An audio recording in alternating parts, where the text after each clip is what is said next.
भले ही भयानक चिकित्सा राजा का शास्त्र और मानसिक विषम फल अत्यंत दुर्लभ वस्तुएं थीं, पर्याप्त सामग्री के साथ वे भयानक गोलियां हैं कि बारी में मध्य भयानक विशेषज्ञों बनाने के लिए इस्तेमाल किया जा सकता है। प्रारंभिक और मध्य भयानक विशेषज्ञों के बीच का अंतर बहुत अधिक था, और चाहे वो देवताओं के लिए प्राचीन सड़क पर हो या ग्रेट नेक्रोपोलिस में, ये मध्य भयानक विशेषज्ञ थे जिन्होंने बड़े संघर्षों में जीत या हार का निर्धारण किया। वे शीर्ष संगठनों और गठबंधनों के नेता थे, और अगर ग्रेट नेक्रोपोलिस को स्थानांतरित करना कभी संभव हो ताकि भगवान की दुनिया एक बार फिर से पहुंच योग्य हो, तो वे ही थे जिनके पास ईश्वरीय स्वर्ग तक पहुंचने की कम से कम 50% संभावना होगी। हालांकि अगर छोटू इन खजानों को हासिल करना चाहता था तो उसे बिना पता चले भंडार में जाने का एक तरीका सोचने की जरूरत थी। अरे वो क्या है? छोटू सहायता में प्रदान की जा रही मानसिक शक्ति के साथ अमर हत्या करने वाले क्लोन ने अपने दृष्टिकोण को भयानक चिकित्सा राजा के शास्त्र से थोड़ी दूरी पर भंडार गृह के एक हिस्से में स्थानांतरित कर दिया। उसने जो देखा वो एक विशाल लाश थी। ये सोने के रंग का था और वहां पालथी मारकर बैठा था, लगभग जैसे कि ध्यान में। एक शांत अभिव्यक्ति ने उसके चेहरे को ढक लिया, और बस इसे देखकर ये हमेशा के लिए मृत्युहीन लग रहा था। जाहिर है ये एक भगवान की लाश थी, और ये बरकरार थी, इसके माध्यम से बहती हुई फीकी भक्ति के साथ पूरा हुआ। हालांकि इसका ईश्वरत्व चला गया था, फिर भी ये अविश्वसनीय रूप से शक्तिशाली था। एक अक्षुण्ण भगवान की लाश? छोटू अचंभित नजर आ रहा था। यहां तक कि एक देवता की लाश जिसमें ईश्वरत्व की कमी थी, वो अभी भी बहुत दुर्लभ थी। ग्रेट कब्रिस्तान की गहराई में देवताओं की हड्डियों या शायद एक नेत्र गोलक या अन्य बिखरे हुए हिस्सों को ढूंढना संभव था, लेकिन ये वास्तव में पहली बार था जब छोटू ने कभी एक अक्षुण्ण लाश देखी थी। वो मदद नहीं कर सकता था कि आश्चर्य करे कि वास्तव में ये भगवान कौन था।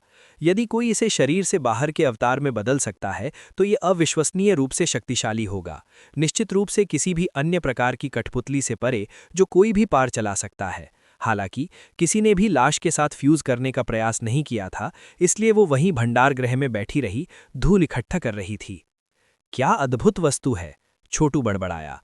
हालांकि उन्हें अभी भी कार्रवाई करने से पीछे हटने के लिए मजबूर होना पड़ा।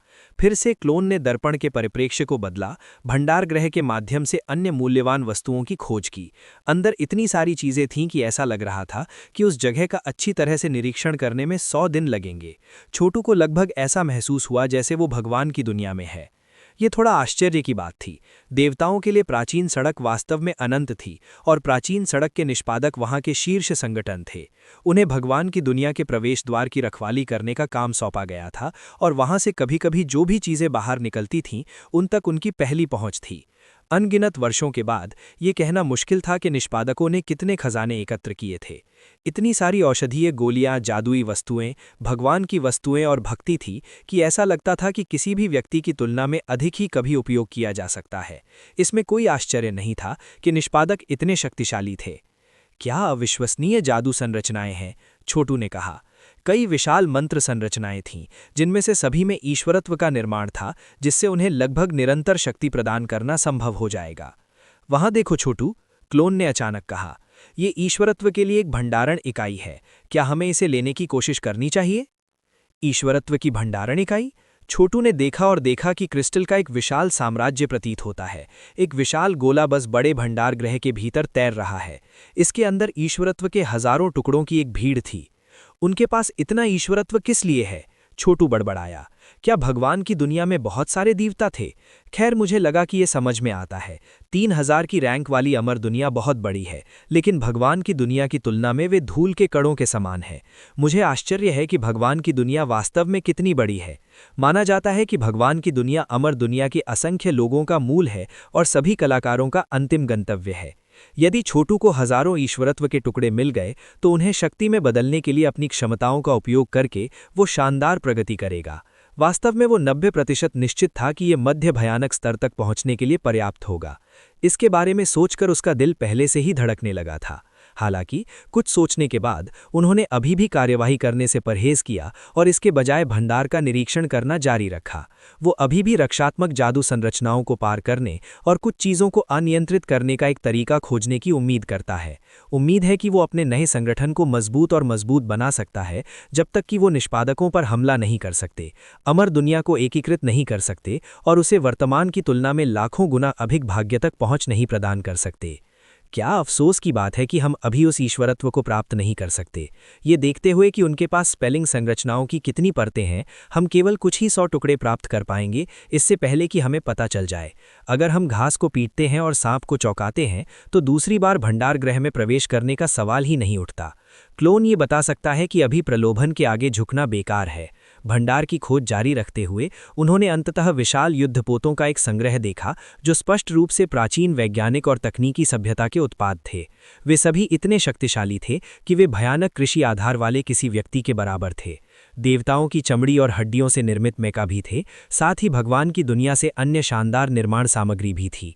इतने सारे मेका थे कि छोटू उन्हें गिन भी नहीं सकता था। हालांकि 9 ऐसे थे जो विशेष रूप से बड़े थे, जिससे वे अन्य मेका के बीच देवताओं की तरह दिखते थे। वे 9 प्रसिद्ध बहुमूल्य खजाने हैं जिन्हें निडर एक्सोमेका के नाम से जाना जाता है। अनमार हत्या करने वाले क्लोन ने कहा। उन्हें ईंधन देने के लिए पर्याप्त शक्ति के साथ वे मध्य भयानक स्तर की शक्ति को उजागर कर सकते हैं, लेकिन आपको शक्ति के एक विशाल स्रोत की आवश्यकता होगी, जैसे कि ईश्वरत्व। मुझे संदेह है कि कोई भी ईश्वरत्व को उन्हें पावर देने के लिए बर्बाद करने के लिए तैयार होगा, इसलिए वे बस वहीं बैठे रहते हैं, अप्रयुक्त। ये सच में अफसोस की बात है, छोटू ने कहा। ये युद्धपोत और मेका मूल रूप से बेकार हैं। यहाँ तक कि अगर मेरे पास उन्हें पावर देने के लिए ईश्वरत्व था तो मैं इसके बजाय उस ईश्वरत्व का उपयोग अपनी कृषि के लिए करता। ये देखते हुए कि उनके पास सभ्यता के संरचना के शिखर का वस्तु है, एक भगवान के इंजन के साथ सभ्यता का क्रूजर, तो वे इस तरह के विज्ञान और तकनीकी के यादृच्छिक बिट्स की परवाह क्यों करेंगे। फिर भी उन्होंने अपनी खोज जारी रखी। उन्हें लाखों तलवारों का एक सेट मिला जो बहती नदी की तरह संगठित था। छोटू ने ऐसा पहले कभी नहीं देखा था। ये बिल्कुल अनबाउंड स्वॉर्ड रिवर की तरह दिखता है, जिसे तलवार के भगवान डाओ ने बनाया था, जो एक सर्वोपरि भगवान थे। उत्पत्ति की पुस्तक में इसका वर्णन था। हालांकि तलवारों की संख्या शाश्वत लेत के समान थी, लेकिन छोटू ने विशेष रूप से बड़े तलवारों का एक सेट देखा जो स्पष्ट रूप से पूरी नदी के नियंत्रण में था। तलवारों का वो सेट एक विशेष रूप से शक्तिशाली हत्या के इरादे से स्पंदित हो रहा था। अप्रत्याशित रूप से वे किंग लाइफ किलर की तलवारें थीं। प्राचीन 72 राजाओं में उन सभी में सबसे बड़ा हत्यारा किंग लाइफ किलर था, और यहाँ उसकी और तलवारें थीं। ये कोई आश्चर्य की बात नहीं थी कि वे प्राचीन सड़क के निष्पादकों के पास थीं। जॉय फ्लावर पैलेस के भंडार ग्रहों में कुछ थीं और निष्पादकों के भंडार ग्रह कहीं अधिक प्रभावशाली थे, तो ये केवल इस कारण पर जाता है कि ऐसी वस्तुएं होंगी जो कभी 72 राजाओं की हुआ करती थीं। अभी छोटू ने उनमें से लगभग 30-40% वस्तुएं एकत्र की थीं। उनमें से किसी का भी लगभग पूरा संग्रह किंग टेवर हंटर के तावीज़ थे। उन तावीज़ों के साथ वो और उसका क्लोन जब वे एक साथ काम करते थे तो लगभग कुछ भी खा सकते थे, और एक बार जब वो भगवान की दुनिया में पहुंच गया तो तावीज़ अधिक प्रभावशाली होंगे, संभवतः निर्यंत वर्ल्ड मुनार्क चार्ट के समान स्तर पर होंगे। मैं वास्तव में चाहता हूं कि मुझे वो तलवारें मिल जाएं, छोटू ने सिर हिलाते हुए कहा। वे अविश्वसनीय हैं, लेकिन घास को पीटकर सांप को चौंकाने से कोई फायदा नहीं होगा। हमें बड़ी तस्वीर पर ध्यान केंद्रित करना होगा। जैसे ही वे चारों ओर देखना जारी रखते थे, छोटू और क्लोन ने 72 राजाओं से संबंधित और भी वस्तुएं देखीं। यदि वे उन सभी को ले लेते तो छोटू का कुल संग्रह 50 से 60% पूरा हो जाता। दुर्भाग्यवश लंबे अवलोकन के बाद भी वे बचाव में कोई कमजोरी नहीं खोज सके। छोटू और क्लोन दोनों बहुत उदास महसूस कर रहे थे। उनके सामने इतनी सारी खजाने को देखना वास्तव में एक पीड़ा थी, लेकिन उन्हें लेने में असमर्थ थे। आखिरकार उन्होंने अपने अवलोकन को उस बिंदु तक बढ़ा दिया जहां तक वे केवल प्रदर्शन में मौजूद विविध वस्तुओं पर नजर डाल रहे थे। गड़गड़ाहट। प्रतीत होने वाली निराशा के उस क्षण में अमर हत्या करने वाले क्लोन का engine of the one God अचानक जीवित हो गया। उसका दिल धड़कने लगा क्योंकि उसे एहसास हुआ कि वे स्पष्ट रूप से सभ्यता के क्रूजर के एक और टुकड़े में आ गए हैं। ये क्या है? छोटू ने पूछा। आगे एक बड़ी जादू संरचना है जिसमें डिस्क के समान कोई वस्तु है जो एक चमकते प्रभामंडल से घिरी हुई है। ये कोई साधारण प्रभामंडल नहीं, बल्कि ऐसा लगता है कि ये कुछ ऐसा है जो स्वर्ग के डाव से संबंधित मामलों का विश्लेषण और गणना कर रहा है। वो है, क्लोन ने कहा। वो अचानक जोर से हंसने लगा। ये सभ्यता के क्रूजर के सबसे रहस्यमय पहलुओं में से एक है, स्वर्गीय कामकाज गणना प्रणाली। वे ईश्वर निर्माण प्रणालियों की तरह शानदार हैं और एक भगवान के इंजन से कम उपयोगी नहीं है। वास्तव में आप उन्हें बिना इंजन के भी चला सकते हैं। ऐसा लगता है कि वे भंडार गृह के मुख्य केंद्रों में से एक के नियंत्रण में हैं। अगर हम वहां पहुंच सकते हैं तो हम इन प्रणालियों का शानदार प्रभाव के लिए उपयोग कर सकते हैं। मुझे विश्वास नहीं हो रहा कि स्वर्गीय कामकाज गणना प्रणाली यहाँ है। छोटू भी क्लोन की तरह ही हैरान था। छोटू के पास बहुत गहन ऊर्जा कलाएं थीं, लेकिन इतने लंबे समय तक अपनी शक्ति को अपने क्लोन में फनल करने से वो काफ़ी थक गया था और वो उस बिंदु पर पहुंच गया था कि ये देखते हुए कि उन्होंने कोई प्रगति नहीं की है, वो बस हार मानने वाला था। लेकिन फिर जब उसने मान लिया कि वो लाइन के अंत तक पहुंच गया है तो उसे एक हताश स्थिति में आशा की एक किरण मिली। यहाँ स्वर्गीय कामकाज गणना प्रणालियां थीं। एक भगवान के इंजन के अलावा उनके पास आनुवांशिक प्रणाली, जीवंत प्रणाली, मानसिक स्केलिंग सिस्टम, शक्ति मूल्यांकन प्रणाली और निश्चित रूप से शाही स्वर्गीय पूर्व शुरुआत प्रणाली थी। यद्यपि वे सभी प्रणालियां अपने तरीके से गहन थीं, वे क्रूजर की प्राथमिक प्रणालियों की तुलना नहीं कर सकती थी, जैसे कि स्वर्गीय कामकाज गणना प्रणाली और ईश्वरत्व निर्माण प्रणाली। आखिरकार स्वर्गीय कामकाज की गणना प्रणाली स्वर्ग के कामकाज के बारे में गणना कर सकती है और ईश्वरत्व निर्माण प्रणालियों का उपयोग ईश्वरत्व के निर्माण के लिए किया जा सकता है। बेशक सभी प्रणालियों की देखरेख अंततः एक ईश्वर के इंजन द्वारा की गई थी। शुक्र है उस इंजन को प्राप्त करने के बाद सभ्यता की क्रूजर के अन्य सभी पहलू उसके अधीन थे। और इसका मतलब ये था कि खजाने के भंडार में स्वर्गीय कामकाज गणना प्रणालियों के साथ उसे वो कमजोरी मिल गई थी जिसकी वो तलाश कर रहा था। सच कहा जाए तो कोई कमजोरी नहीं होनी चाहिए थी, लेकिन एक ईश्वर के इंजन के साथ चीजें अलग थीं। छोटू के दिल में खुशी भर गई और वो मोटे तौर पर मुस्कुराया। आकाश हमेशा कहीं न कहीं एक दरवाज़ा खुला छोड़ देगा। हमारा समय बर्बाद नहीं हुआ। हम अंत में इन निष्पादकों को दूध में सुखाने जा रहे हैं। हम उनके भंडार को साफ करने जा रहे हैं और उन्हें इतनी बुरी तरह से लूटने जा रहे हैं कि बाद में अगर कोई चूहा उनके भंडार में आ जाता है तो वो रोएगा। क्लोन हंसा। सहमत हूँ। मुझे ऐसा लगता है कि निष्पादक वर्षों से अपने भंडार में भी नहीं रहे हैं। उनके पास इतना खजाना है कि उन्हें इसकी आवश्यकता नहीं है। इनमें से कुछ चीज़ें यहाँ करोड़ों वर्षों से हैं, इस हद तक कि उनमें से कई को भुला दिया गया है। वे निश्चित रूप से यहाँ सड़ने की तुलना में हमारे हाथों में बहुत अधिक अच्छा करेंगे। हालांकि इसका मतलब ये नहीं है कि हम अपनी सतर्कता को कम कर सकते हैं। हमें अभी भी बहुत सावधान रहना होगा। वार्डिंग जादू शक्तिशाली हैं, साथ ही हमें ये देखने के लिए कुछ परीक्षण करने की आवश्यकता है कि एक ईश्वर का इंजन और स्वर्गीय कामकाज गणना प्रणाली कैसे बातचीत करती हैं।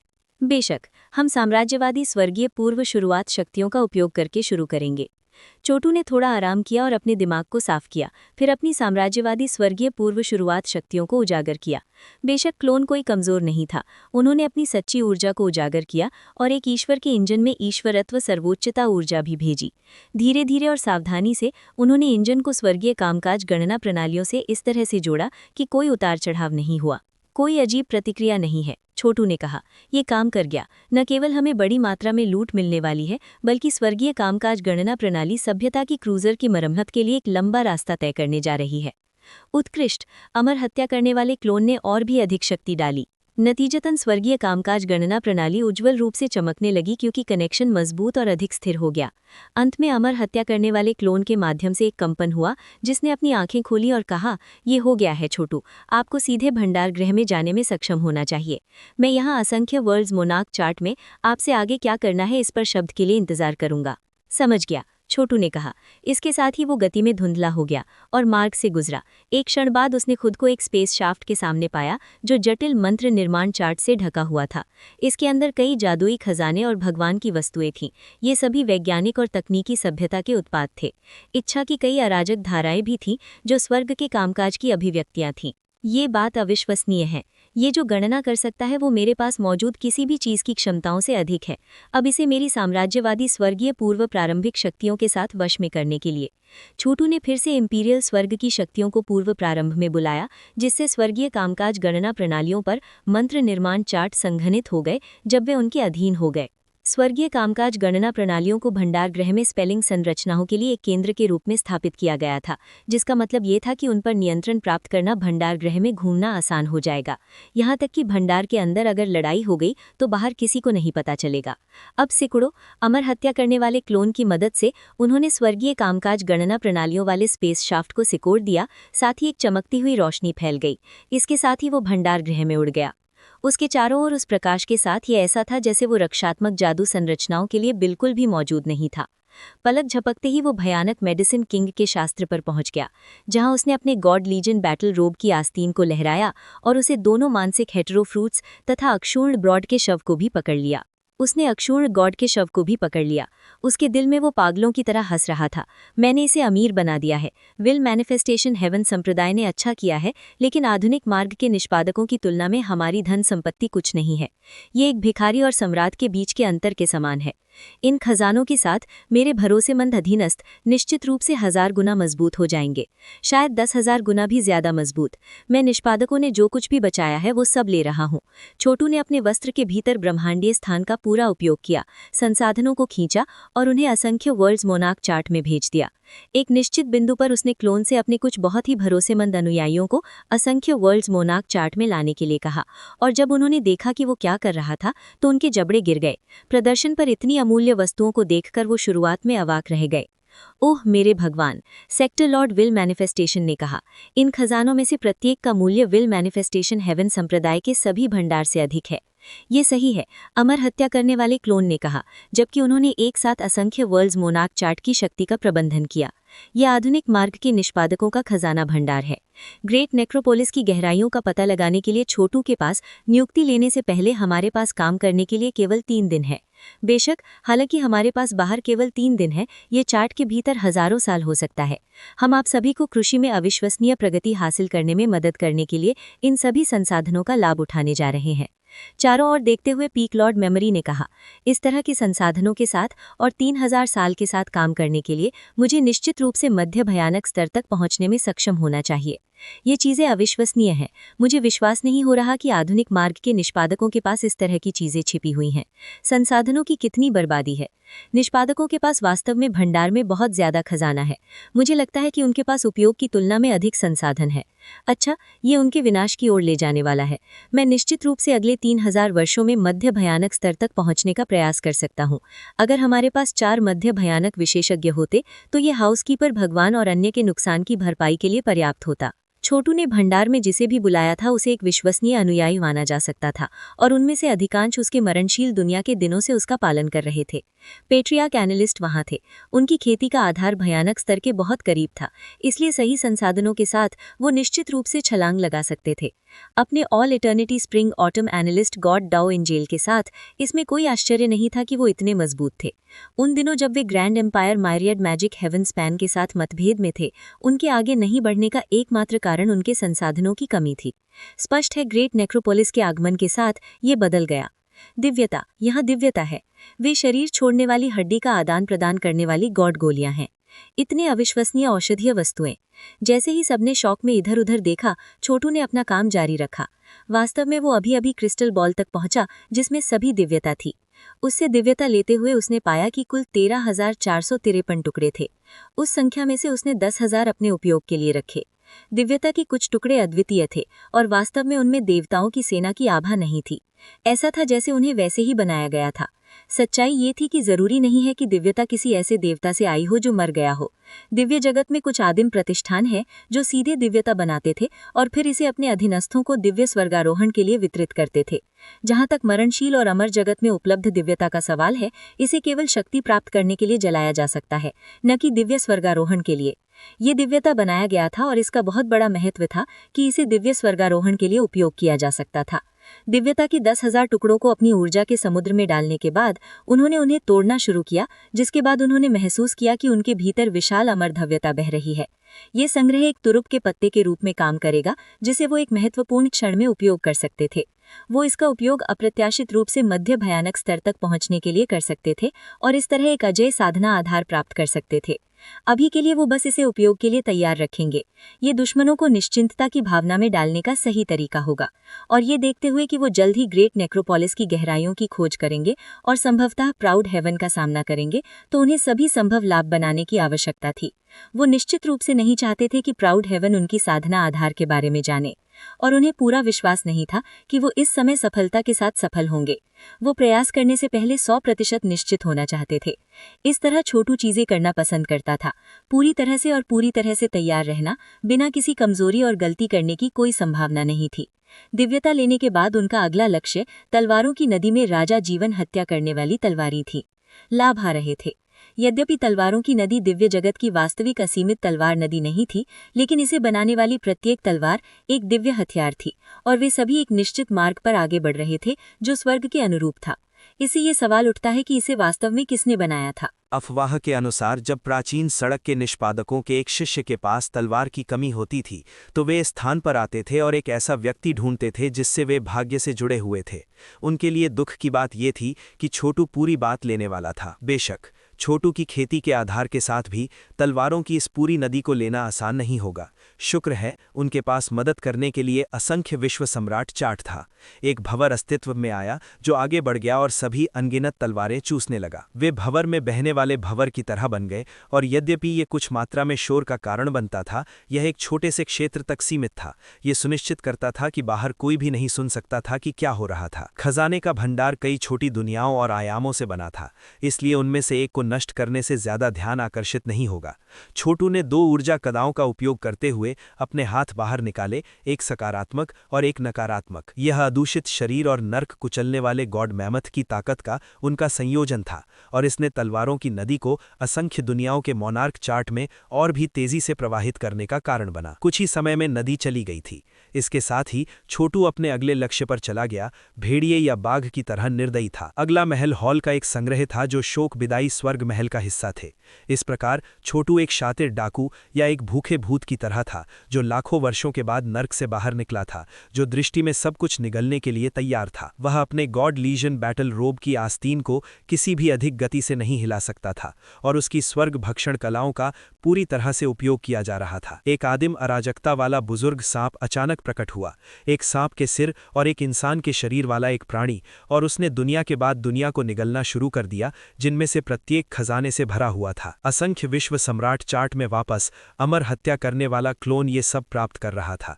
उसके चेहरे पर एक व्यापक मुस्कान। आखिरकार 72 सम्राटों की प्रत्येक वस्तु अपनी स्वयं की ऊर्जा कला में सुधार करेगी, जिससे उसका मानसिक स्तर उच्च स्तर पर पहुंच जाएगा। एक और क्लोन अपनी खेती पर काम कर रहा था, लेकिन साथ ही वह सभी नए संसाधनों को व्यवस्थित कर रहा था।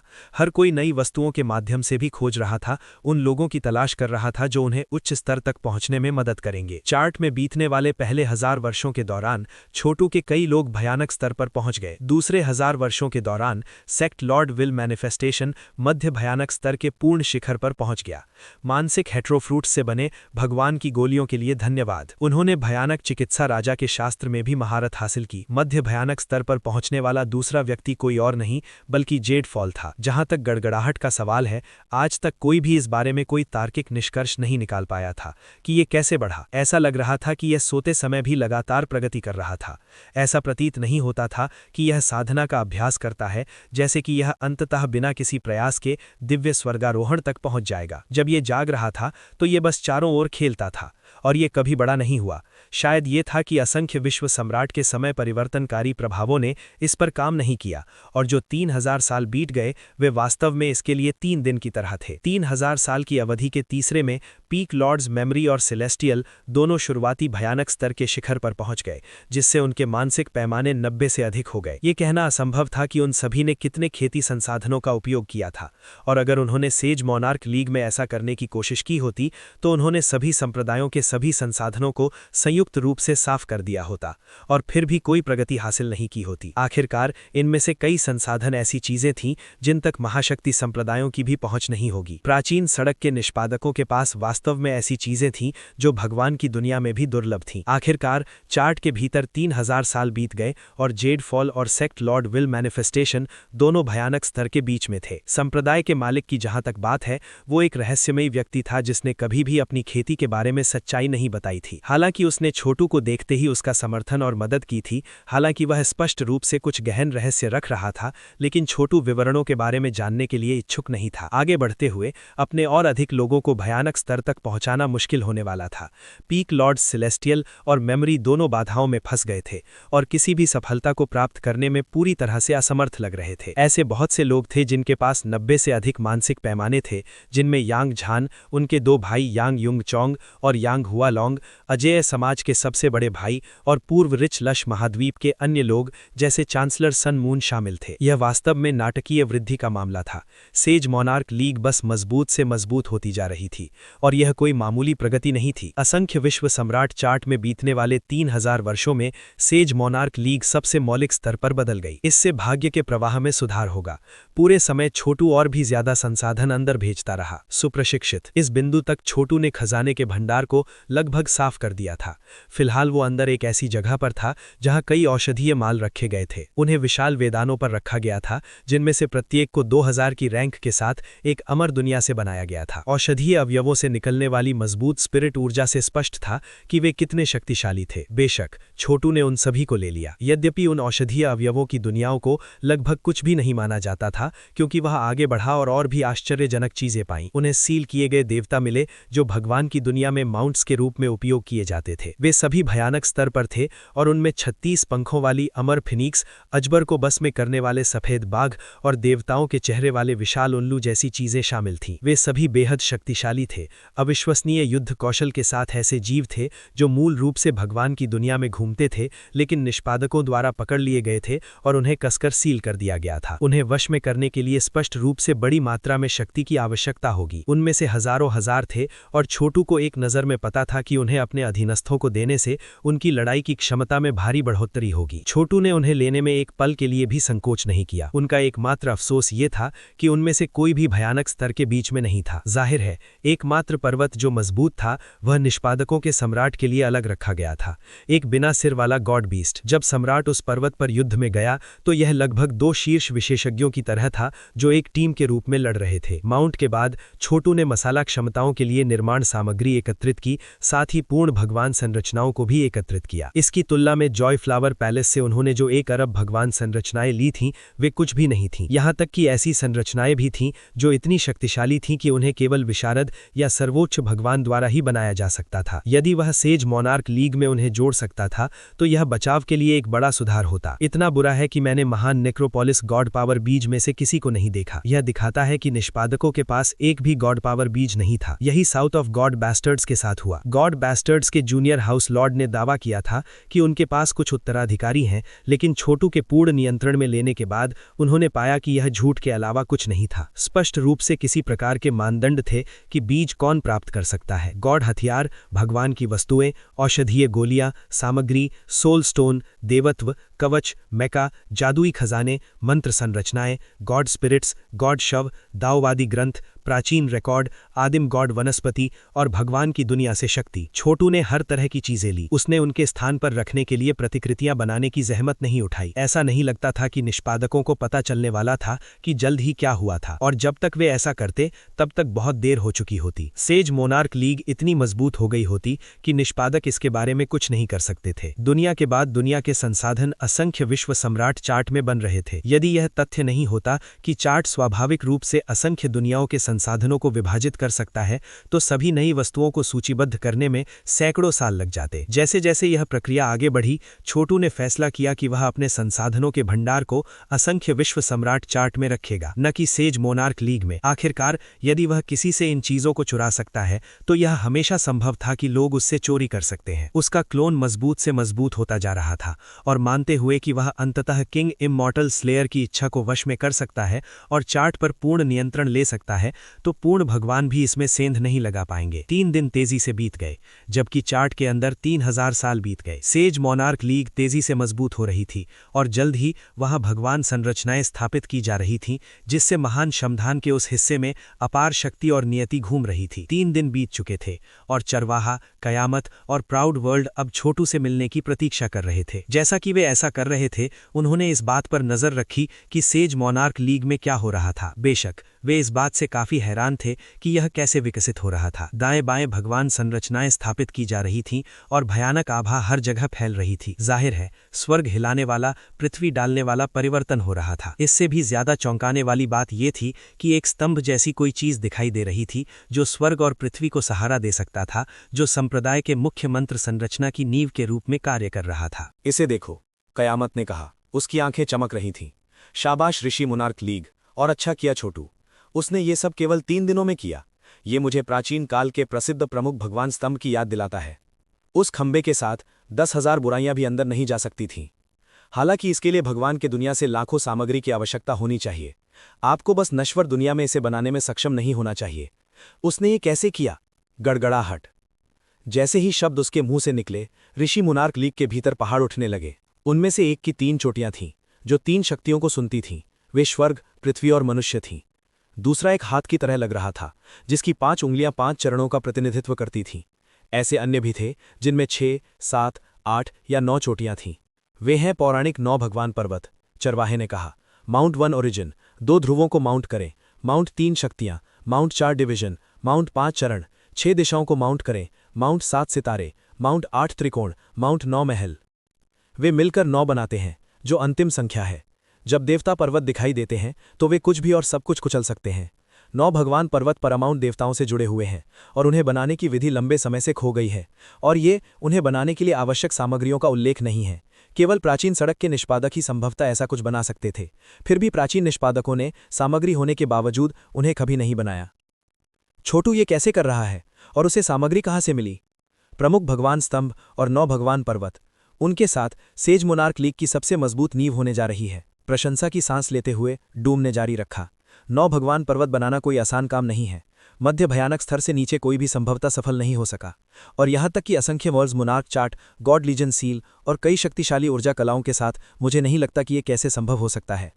1 मूल, 2 ध्रुवीयताएं, 3 शक्तियां, 4 डिवीजन, 5 चरण, 6 दिशाएं, 7 सितारे, 8 त्रिकोण, 9 महल। चरवाहे ने भी प्रशंसा में आह भरी। जबरदस्त। छोटू ने वास्तव में ये सब कैसे प्रबंधित किया? उसे सारा खजाना कहाँ से मिला? मेरा अनुमान है कि उसने पिछले 3 दिनों में ये सब किया है, प्राउड वर्ल्ड ने कहा। अगर उसके पास पहले ऐसा करने की क्षमता होती तो उसके पास होता। तुम्हें लगता है कि उसे केवल 3 दिनों में ये सब करने के लिए पर्याप्त खजाना मिल गया है? चरवाहे ने प्रश्नात्मक रूप से कहा। सभी स्वर्गों में इस तरह का खजाना कहाँ मौजूद हो सकता है? यहां तक कि फीन डेविल लीग में भी हमारे पास उस स्तर के करीब कुछ भी नहीं है, रहस्यमयी तरीके से मुस्कुराते हुए प्राउड वर्ल्ड ने कहा। एकमात्र स्थान जहां इतना खजाना संग्रहित किया जा सकता है वह निष्पादकों के पास है। यदि मेरी अटकलें सही हैं तो छोटू ने पिछले 3 दिनों का उपयोग किसी तरह निष्पादकों के खजाने में घुसने और उसे लूटने के लिए किया होगा। फिर उन्होंने 9 गॉड माउंटेन बनाने के लिए सामग्री का उपयोग किया, जो हम तीनों भी नहीं कर सकते थे अगर हम एक साथ काम करते थे। और उन्होंने 9 भगवान पर्वतों को नियंत्रित करने के लिए प्रमुख भगवान स्तंभ भी बनाया। ये सब एक साथ पूरी तरह से काम करता है। एक बात निश्चित है, हम अब सेज मोनार्क लीग में प्रवेश नहीं कर सकते, भले ही हम चाहें तो। विज। जैसे ही शब्द उसके मुंह से निकले, ऊर्जा की एक धारा दिखाई दी, जिसके बाद प्राउड वर्ल्ड ने अपना मुंह बंद कर लिया। छोटू अब उनके सामने खड़ा था। तुम काफी प्रतिभाशाली हो प्राउड वर्ल्ड। मैंने ये पता लगाने में कामयाब रहा कि मैंने क्या किया ठीक ठाक है, बिल्कुल भी बुरा नहीं है। अभी के लिए हालांकि मैं ये सुनिश्चित करना चाहता हूं कि ये मामला केवल हमारे लिए जाना एक रहस्य बना रहे। उसने अपना हाथ लहराया और एक घनी धुंध उगाई, जिसने सेज मोनार्क लीग को कवर कर दिया ताकि अंदर देखना असंभव हो सके। ये स्पष्ट रूप से एक प्रबल मंत्र गठन का परिणाम था। डूम की आंखें चमक उठीं। ये एक भाग्यहीन बैरिकेड है जो स्वर्ग के कामकाज को भी पूरी तरह से बाधित कर सकता है। आपने इसे बनाने का प्रबंधन कैसे किया? छोटू हंसा। सरल है, मैं एक भाग्यहीन हूं। मेरे लिए इस तरह की वर्तनी बनाना आसान है। संभवतः आप तीनों ने देखा कि मैंने पिछले 3 दिनों में क्या किया। क्या आप लोगों में से कोई मेरे द्वारा स्थापित बाधाओं को तोड़ सकता है? मुझे थोड़ा सा परीक्षण करने में कोई आपत्ति नहीं होगी। किसी भी परीक्षण की आवश्यकता नहीं है, डूम ने कहा। हम में से कोई भी इसे नहीं तोड़ सकता। आपके पास वहाँ कुछ शक्तिशाली वार्डिंग मंत्र है। साथ ही आपके पास 9 भगवान पर्वतों को नियंत्रित करने वाला एक प्रमुख भगवान स्तंभ है। आपके पास चीज़ों को चालू रखने के लिए अंदर और भी अधिक मध्य भयानक विशेषज्ञ हैं, बहुत प्रभावशाली। और जब तक मैं गलत नहीं हूं, आपके पास एक देवता की लाश की कठपुतली भी है। तुम्हारी आंखें तेज हैं, उसने उसे अंगूठा दिखाते हुए कहा। मैंने प्रमुख भगवान स्तंभ में एक देवता की लाश कठपुतली रखी है। जो कोई भी उस खंबे को तोड़ने की कोशिश करेगा वह एक पल में मारा जाएगा। किसी भी मामले में भाई डूम, मुझे लगता है कि आप भी पिछले 3 दिनों में बहुत शक्तिशाली हो गए हैं। ये सब आपकी वजह से है, डूम ने कहा, शांत स्वर में उत्तर दिया। मेरी ऊर्जा कलाएं काफ़ी उन्नत हो गई हैं। हालांकि मुझे संदेह है कि मैंने उतना ही सुधार किया है जितना आपने किया। तुमने वास्तव में निष्पादकों के खजाने के भंडार पर छापा मारा? मैंने किया। चूंकि आपने सच्चाई का अनुमान लगा लिया है, मुझे लगता है कि छिपे रहने की कोई आवश्यकता नहीं है। मैंने अधिकांश भंडार को साफ किया और इसका उपयोग सेज मोनार्क लीग को मजबूत बनाने के लिए किया। मैं कहूंगा कि मेरी लीग अब सबसे अच्छियों में से एक है। और मेरे शीर्ष अधीनस्थों ने असंख्य वर्ल्ड्स मोनार्क चार्ट में अपनी खेती पर काम करते हुए 3000 साल बिताए। अब मेरे पास मेरी सेना में और भी अधिक मध्य भयानक विशेषज्ञ हैं। जैसा कि अपेक्षित था, डूम, प्राउड वर्ल्ड और चरवाहे ये खबर सुनकर गहराई से हिल गए। ये तथ्य कि छोटू के पास अब और भी अधिक मध्य भयानक विशेषज्ञ हैं, निश्चित रूप से कोई मजाक की बात नहीं है। देवताओं के लिए प्राचीन सड़क पर मध्य भयानक विशेषज्ञों को कुलपति और संप्रदाय का नेता माना जाता था। और सच तो ये है कि लोगों के लिए भयानक स्तर के शिखर पर पहुंचना संभव नहीं है, केवल देवताओं की दुनिया में ही ये संभव होगा। दूसरे शब्दों में, मध्य भयानक स्तर उच्चतम संभव स्तर था। अभी छोटू और डूम अनिवार्य रूप से सबसे मजबूत और अजय कृषक थे। एकमात्र लोग जिनके लिए उपयुक्त दुश्मन माना जा सकता था वे निष्पादकों के सम्राट और स्वयं गर्व से भरे लोग थे। बेशक सम्राट को देवताओं की सेना का आशीर्वाद प्राप्त था और विशेष रूप से प्राचीन सड़क पर अन्य विशेषज्ञों की पुलिस का काम सौंपा गया था। इसके बावजूद छोटू उसके बारे में विशेष रूप से चिंतित नहीं था। वह जिस आदमी से डरता था वह गर्व से भरा लोग था। जो लोग देवताओं की दुनिया में नहीं गए थे वे भयानक स्तर के शिखर पर नहीं पहुंच सकते थे, लेकिन जो कोई वहां गया था संभवतः वहां के जादुई कानूनों को अवशोषित कर सकता था और एक चरम भयानक विशेषज्ञ बन सकता था। छोटू को चिंता थी कि हम यहाँ एक मृत बिंदु की ओर बढ़ सकते हैं। अन्य तीनों के चेहरे अचानक बहुत भद्दे हो गए। छोटू सही था। एक क्षण की चुप्पी के बाद डूम ने कहा, मैंने भी इसके बारे में सोचा था, लेकिन भयानक स्तर के शिखर पर पहुंचना बिल्कुल आसान नहीं है। इसके अलावा जो कोई व्यक्ति उस स्तर पर पहुंच गया होगा वह भगवान बनने में सक्षम होगा और एक देवता का शरीर बनाएगा और देवत्व का निर्माण करेगा। दूसरी ओर नश्वर दुनिया में देवत्व की प्राप्ति संभव नहीं है, तो गर्व से भरा लोग नश्वर दुनिया में लौटकर भगवान बनने का मौका क्यों छोड़ देगा। इसलिए मैं कहूंगा कि केवल 50% संभावना है कि वह चरम भयानक है। चाहे वो हो या नहीं, हमें ग्रेट नेक्रोपोलिस के असत्व को प्राप्त करना है। गर्व से भरा लोग गहराई से रहस्यमयी है। मैं अभी तक उसके साधना के आधार का आकलन नहीं कर पाया हूं, हालांकि वह हमेशा ऐसा लगता है कि वह मध्य भयानक स्तर पर है। मुझे लगता है कि वह वास्तव में उससे कहीं अधिक शक्तिशाली है। आखिरकार वर्षों की विजय के बावजूद वह कभी पराजित नहीं हुआ। यह सत्य है। जब भी मैं भविष्य के जादूगरों से टकराता था तो मुझे हमेशा लाभ मिलता था, लेकिन जब गर्व से भरा लोग प्रकट हुआ तो मुझे हमेशा भागने के लिए मजबूर होना पड़ा। अब भी मुझे नहीं लगता कि मैं उसके लिए एक मैच हूं। एकमात्र विकल्प ये होगा कि हम अपने दोनों गॉड लीजन सील को मिला दें और इसके साथ एक विनाशकारी हमला करें। लेकिन अगर हम में से किसी ने भी अपनी सील छोड़ दी तो हम बहुत कुछ खो देंगे, इसलिए ये विकल्प नहीं है। चलो चलते हैं। यह विचार पूर्ण भावों के साथ था कि 4 लोगों का समूह ग्रेट नेक्रोपोलिस में गहराई में उड़ने लगा। 3000वें स्थान पर रहने वाली अमर दुनिया ग्रेट नेक्रोपोलिस का सच्चा अंत था। इसके अलावा रास्ते गायब हो गए और अपने पीछे घनी धुंध के अलावा कुछ भी नहीं छोड़ा, जैसे कि आदिम प्रालौकिकता। कोई नहीं जानता था कि भीतर क्या है, ना ही उन्हें किन खतरों का सामना करना पड़ेगा। 4 शीर्ष विशेषज्ञ सब कुछ पीछे छोड़कर ग्रेट नेक्रोपोलिस की गहराई में जा रहे थे, जहां उन्हें अकथनीय खतरों और चुनौतियों का सामना करना पड़ेगा। शुक्र है कि सेज मोनार्क लीग सुरक्षित थी। प्रमुख भगवान स्तंभ और 9 भगवान पर्वतों के लीग की रक्षा करने के साथ कोई भी दुश्मन जो समस्याएं पैदा करने की कोशिश करेगा उसे कुचल दिया जाएगा। हमेशा असंख्य वर्ल्ड्स मोनार्क चार्ट भी था। सच तो यह है कि छोटू ने जो मंत्र गठन स्थापित किया था वह बहुत प्रभावशाली था। इसमें 1 से 9 तक की सभी संख्याएं शामिल थीं, जिससे यह सुनिश्चित हो गया कि निष्पादक भी इसे भेद नहीं पाएंगे। साथ ही उसने परफेक्ट गॉड आर्ट और ग्रेट नेक्रोपोलिस गॉड पावर के अन्य पहलुओं को भी जोड़ा था, ताकि यह सुनिश्चित किया जा सके कि यह चरम सीमा तक शक्तिशाली हो। जगह में मध्य भयानक विशेषज्ञ भी थे। उन सभी बचावों के साथ लीग निश्चित रूप से 6 या 7 मध्य भयानक विरोधियों के हमले का सामना करने में सक्षम होगी। बेशक ये अन्य घातक देवता संरचनाओं का उल्लेख नहीं करना था जो उपलब्ध थे, या भगवान की लाश। उदाहरण के लिए उनके पास अनबाउंड स्वॉर्ड रिवर की प्रतिकृति थी जो शुरुआती भयानक विशेषज्ञों को आसानी से मार डालती थी। छोटू खुद पहले से कहीं ज्यादा मजबूत था। अपनी ऊर्जा के समुद्र में उसके पास ईश्वरत्व के 10,000 टुकड़े थे, जिन्हें शैतान भगवान की मुहर से सील कर दिया गया था और एक मंत्र गठन में व्यवस्थित किया गया था। यदि कोई मुहरबंद ईश्वरत्व को करीब से देखने में सक्षम होता तो ये स्पष्ट होता कि ये 2 प्रकार की सच्ची ऊर्जा के नियंत्रण में था। उनमें से एक काली और दूसरी चमक और प्रकाश से चमक रही थी। उन दोनों ने एक आदर्श ताईजी प्रतीक बनाया। काला मनहूस बुराई और कलेशों और कल्पों का प्रतिनिधित्व करता था। चमक और प्रकाश धार्मिक न्याय और शक्ति के अंतिम स्तर का प्रतिनिधित्व करते थे। बेशक ये दोहरी ऊर्जा कला थी जिसे छोटू ने बनाया था, अदूषित शरीर और नर्क कुचलने वाले गॉड मैमथ की ताकत का एक संयोजन। इस वजह से देवत्व एक गोले की तरह था जिसका बाहरी भाग ग्रेट नेक्रोपोलिस जैसा दिखता था। छोटू धीरे धीरे ईश्वरत्व के संग्रह को आत्मसात कर रहा था, इसे अपने संग्रह में बदल रहा था और इसका उपयोग अपनी साधना को उच्च और उच्च स्तर पर धकेलने के लिए कर रहा था। मध्य भयानक स्तर के करीब और करीब आ रहा था। वास्तव में वो अब लगभग 98% आश्वस्त था कि वो सफलतापूर्वक सफलता हासिल कर सकता है। हालांकि वो अभी भी तब तक इंतजार करना चाहता था जब तक कि वो 100% निश्चित ना हो जाए। वो सफलता एक तुरुप का पत्ता था जिसे वो बिल्कुल सही समय तक उपयोग नहीं करना चाहता था। ये वही क्षण भी होगा जिसमें वो अंततः एक महान सम्राट बन गया। वो वर्तमान में अभी भी डेथलेस हेवनली सीढ़ी, निडरता की सीढ़ी की 5वीं सीढ़ी पर था। ये देखते हुए उसके पास वास्तव में 2 तुरुप के पत्ते थे। हालांकि डूम, प्राउड वर्ल्ड और द शेफर्ड सभी जानते थे कि वो और अधिक सफलताओं का अनुभव कर रहा होगा, लेकिन ऐसा कोई तरीका नहीं था जिससे उनमें से कोई भी ये अनुमान लगा सके कि वो ईश्वरत्व के 10,000 टुकड़ों को आत्मसात करने के बीच में था। गड़गड़ाना, उसके अंदर एक विशाल जंगली शक्ति पनप रही थी, हालांकि ये बाहर से स्पष्ट नहीं था। ग्रेट कब्रिस्तान की गहराई में इतनी जंगली ऊर्जा प्रवाह होती है कि ये आदिम अराजकता भी हो सकती है, चरवाहे ने आह भरते हुए कहा। सनसनाहट, ऊर्जा की एक ब्लेड जैसी धारा अचानक दिखाई दी, एक कैंची की तरह चरवाहे की रक्षात्मक अनुभवजन्य ऊर्जा को काटते हुए एक लंबी जलती हुई लकीर पैदा करती है। चेहरा गिरते हुए उन्होंने 2 उंगलियों से प्रहार किया। शैतान राजा अभिशाप। उनकी चाल ने कैंची को अवरुद्ध कर दिया, लेकिन ब्लेड ने उनकी रक्षात्मक ऊर्जा को कम करना जारी रखा। उनके चारों ओर की धुंध मजबूत और सघन होती जा रही थी, जिससे यात्रा और भी कठिन हो गई। ऐसा महसूस हुआ जैसे हम एक दलदल से गुजर रहे हों, जिसमें हर कदम धीमा था और बहुत मेहनत करनी पड़ती है। बम। छोटू ने अपनी मुट्ठी से प्रहार किया और उसके आगे की धुंध ने धातु के प्रहार जैसी तेज आवाज की। धुंध ढह गई। इतना कहकर वो आगे बढ़ा। उसके पीछे उसके 3 साथी भी थे। हालांकि आदिम अराजकता महत्वपूर्ण ऊर्जा जल्दी से फिर से एक साथ बन गई, पहले से भी मजबूत। ये अविश्वसनीय है, डूम ने कहा, छोटू को उनके लिए एक रास्ता बनाने में मदद करने के लिए, नर्क कुचलने वाले गॉड मैमथ की अपनी ताकत को उजागर करते हुए। जैसे जैसे वे आगे बढ़े, ऐसा लगा जैसे एक प्राचीन देवता आदिम अराजकता के भीतर जाग रहा है, जिससे उनका परिवेश पत्थर में जम गया हो, जिससे उन्नति असंभव हो गई हो। कब्रिस्तान की गहराई में यात्रा करना बहुत कठिन है, प्राउड वर्ल्ड ने कहा।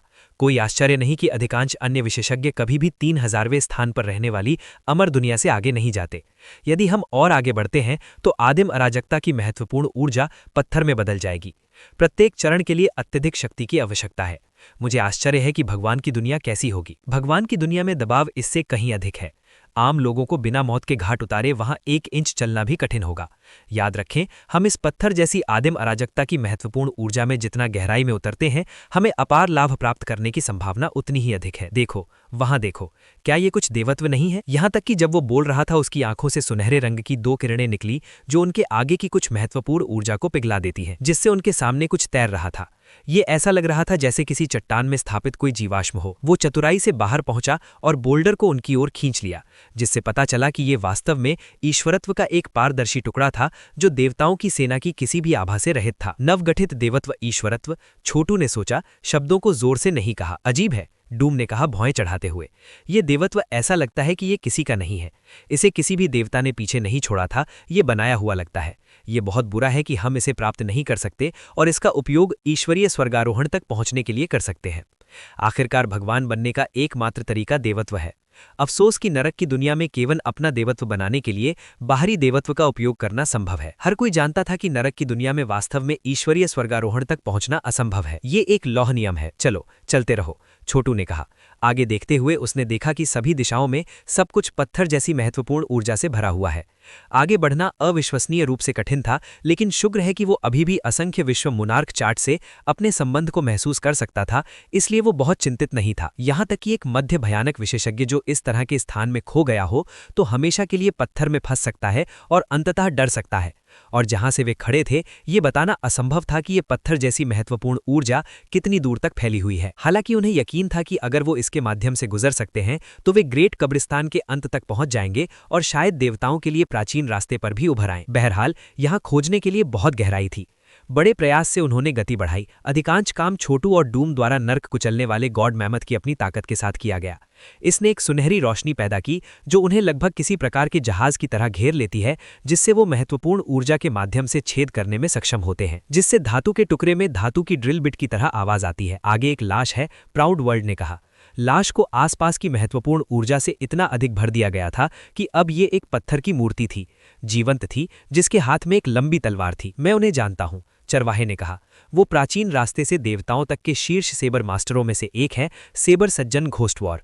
वो एक मध्य भयानक विशेषज्ञ था, जो एक बार प्राचीन रास्ते पर हावी हुआ था, सेनाओं को फटकार लगाता था और सभी विरोधियों से लड़ता था। किसने अनुमान लगाया होगा कि वो वास्तव में यहाँ ग्रेट नेक्रोपोलिस में मर गया था। उसने लाश पर हथेली से प्रहार किया, इस उम्मीद में कि वो एक सामान्य बाहरी पत्थर का शेल मान रहा था, लेकिन उसने जल्द ही पाया कि लाश के हर पहलू, त्वचा से लेकर हड्डियों तक डरी हुई थी। मूर्ति धूल में ढह गई, यहाँ तक कि उसकी तलवार, एक देवता की वस्तु और दूसरी नवजात दिव्यता, पत्थर में बदल गई थी और अब ढह रही थी। चरवाहे को उम्मीद थी कि उसे कम से कम कुछ खजाना मिलेगा, लेकिन जाहिर है कि यह असंभव था। चरवाहा स्पष्ट रूप से इससे अचंभित था। वो समूह में सबसे कमजोर था और अब केवल उस निराशाजनक भाग्य को महसूस कर रहा था जो उसे भुगतना पड़ेगा। यदि वे चारों अलग हो जाएं, तो शायद उसके पास जीवित बाहर निकलने का केवल 60% मौका होगा। वो निश्चित रूप से सेबर सज्जन घोस्टवॉर था। प्राउड वर्ल्ड ने कहा। मैंने सुना है कि उन्होंने भविष्य की दुनिया के जादूगरों के साथ भी लड़ाई लड़ी, हालांकि मैंने व्यक्तिगत रूप से इसे नहीं देखा। क्या अफसोस है कि वो यहाँ मर गया। मुझे आश्चर्य है कि यहाँ हमारा अभियान हमारे साथ समाप्त हो जाएगा और हमारे पास सच्ची ऊर्जा समाप्त हो जाएगी, उसके जैसे हो जाएंगे। चिंता मत करो, डूम ने जवाब दिया। मेरे और भाई छोटू के साथ हम इस क्षेत्र से गुजरेंगे। आखिरकार भाई छोटू एक उत्तराधिकारी है, इसलिए वो पानी के माध्यम से मछली की तरह इस महत्वपूर्ण ऊर्जा के माध्यम से आगे बढ़ सकता है। क्या ऐसा नहीं है भाई छोटू? एक पल के बाद छोटू ने उत्तर दिया, एक उत्तराधिकारी के रूप में मेरी शक्तियां सीमित है, ये महत्वपूर्ण ऊर्जा वास्तव में मजबूत है। अचानक डूम की आंखें चमक उठी। ध्यान रहे, तलवार की ऊर्जा की एक घातक धारा आसपास की महत्वपूर्ण ऊर्जा के भीतर से गोली मारी और इससे पहले कि कोई प्रतिक्रिया कर पाता वो छोटू की पीठ पर थी। जाहिर है ये किसी कदमास्ट हत्यारे की तलवार की हड़ताल थी। डूम, शेफर्ड, प्राउड वर्ल्ड और छोटू ग्रेट नेक्रोपोलिस की गहराई में थे, जहां महत्वपूर्ण ऊर्जा पत्थर की तरह थी जिससे मध्य भयानक विशेषज्ञों के लिए भी घूमना मुश्किल था। और फिर भी कोई छोटू की हत्या करने की कोशिश कर रहा था। ये पूरी तरह से आश्चर्यजनक विकास था। ये व्यक्ति जो भी था वे छोटू को पकड़ना और उसे एक ही झटके में मारना चाहते थे। ये मध्य भयानक स्तर में किसी और के लिए एक अच्छी योजना हो सकती थी, लेकिन छोटू पर ड्रॉप पाना इतना आसान नहीं था। इससे पहले कि डूम एक चेतावनी चिल्ला पाता, छोटू ने अपनी जगह पर घूमकर 2 उंगलियां बाहर निकाली जो तलवार की ऊर्जा की सांप जैसी धारा पर बंद हो गई। पकड़े जाने पर तलवार की ऊर्जा एक पल के लिए मुड़ी और छटपटा रही थी और फिर एक पाउडर में विस्फोट हो गई जिसने छोटू को ढक लिया। हालांकि उसने बस तलवार की ऊर्जा को दूर करते हुए अपने आप में कंपन भेजा। फिर उसने अपनी उंगलियों को घुमाया, तलवार की ऊर्जा को वापस अपनी हथेली में खींच लिया, जहां इसने तलवार की रोशनी का एक दैदीप्यमान क्षेत्र बनाया जिसे उसने आसपास की धुंध में वापस भेज दिया।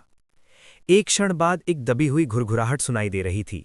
जाहिर है छोटू ने लक्ष्य को मारा था और किसी प्रकार की चोट पहुंचाई थी। सनसनाहट। वो तुरंत ध्वनि की दिशा में उड़ गया, सुनहरी रोशनी की एक लकीर बन गया जो पत्थर की तरह आदिम अराजकता के माध्यम से गोली मार दी, जिससे उसके रास्ते में सब कुछ बिखर गया। चलिए चलते हैं, कयामत ने छोटू का अनुसरण करते हुए कहा। दूसरों ने भी ऐसा ही किया।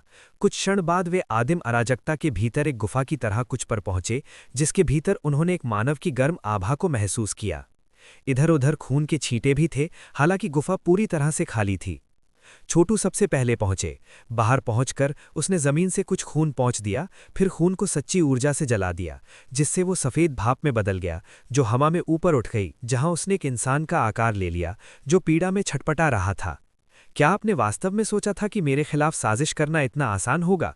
उन्होंने कहा। ये देखते हुए कि आपने इतना खून पीछे छोड़ दिया है, मुझे लगता है कि मैं आपको शाप दूंगा। असंख्य नर्क। उसने अपना हाथ बाहर निकाला और कई नर्क दिखाई दिए जितने आकाश में तारे थे। उन्होंने घूमना शुरू कर दिया। मानव आकृति के नीचे एक भंवर बनाया जो व्यर्थ में संघर्ष कर रहा था, जिसे नीचे की ओर खींचा जा रहा था। भंवर के भीतर अनगिनत भूत के पंजे और विकृत मानव चेहरे थे, साथ ही लाखों राक्षस शैतानों पर लाखों लोगों की क्रोधित चीखें भी थीं। हिलकर कयामत ने सोचा, ये सबसे दुष्ट, क्रूर, सातिर और क्रूर अभिशाप हो सकता है। ऐसा लगता है कि ये नर्क कुचलने वाले गॉड मैमथ की ताकत से है, सिवाय इसके कि ये बदल गया है। क्या ये अदूषित शरीर और नर्क कुचलने वाले गॉड मैमथ की ताकत का संयोजन हो सकता है? ये हत्यारा कुछ दर्द में है। आई, मानव आकृति चिल्लाई, तुम कितने निर्दयी हो छोटू। मैंने तुम्हें चोट नहीं पहुंचाई और तुमने हमारे हत्यारों के शाही महल से इतने सारे लोगों को मार डाला। मैं सिर्फ बदला लेने की कोशिश कर रहा था। मैं कैसे अनुमान लगा सकता था कि तुम इतने मजबूत हो, तुम गंदे छोटे सुअर हो। ये अभिशाप मेरे लिए कुछ नहीं कर सकता। असीम आत्मदाह, खाली हत्या। लंबा चीरा। आकृति में विस्फोट हो गया और अभिशाप की शक्ति फीकी पड़ गई। छोटू ने हंसते हुए कहा, तो ये था हत्यारों का राजा, हत्यारों के शाही महल का नेता और एक मध्य भयानक विशेषज्ञ। जैसा कि ये पता चलता है वो मरा नहीं है, बल्कि यहाँ ग्रेट नेक्रोपोलिस की गहराइयों में छिपा हुआ है। दुख की बात यह है कि वो मेरे लिए मैच नहीं है। मेरे शाप के बदले उसकी महत्वपूर्ण ऊर्जा का 1/3 नष्ट हो गया है। ये देखते हुए कि वो अब कितना कमज़ोर है, उसे ट्रैक करना और उसे मारना एक आसान बात होगी। ये इसके लायक नहीं है, डूम ने कहा।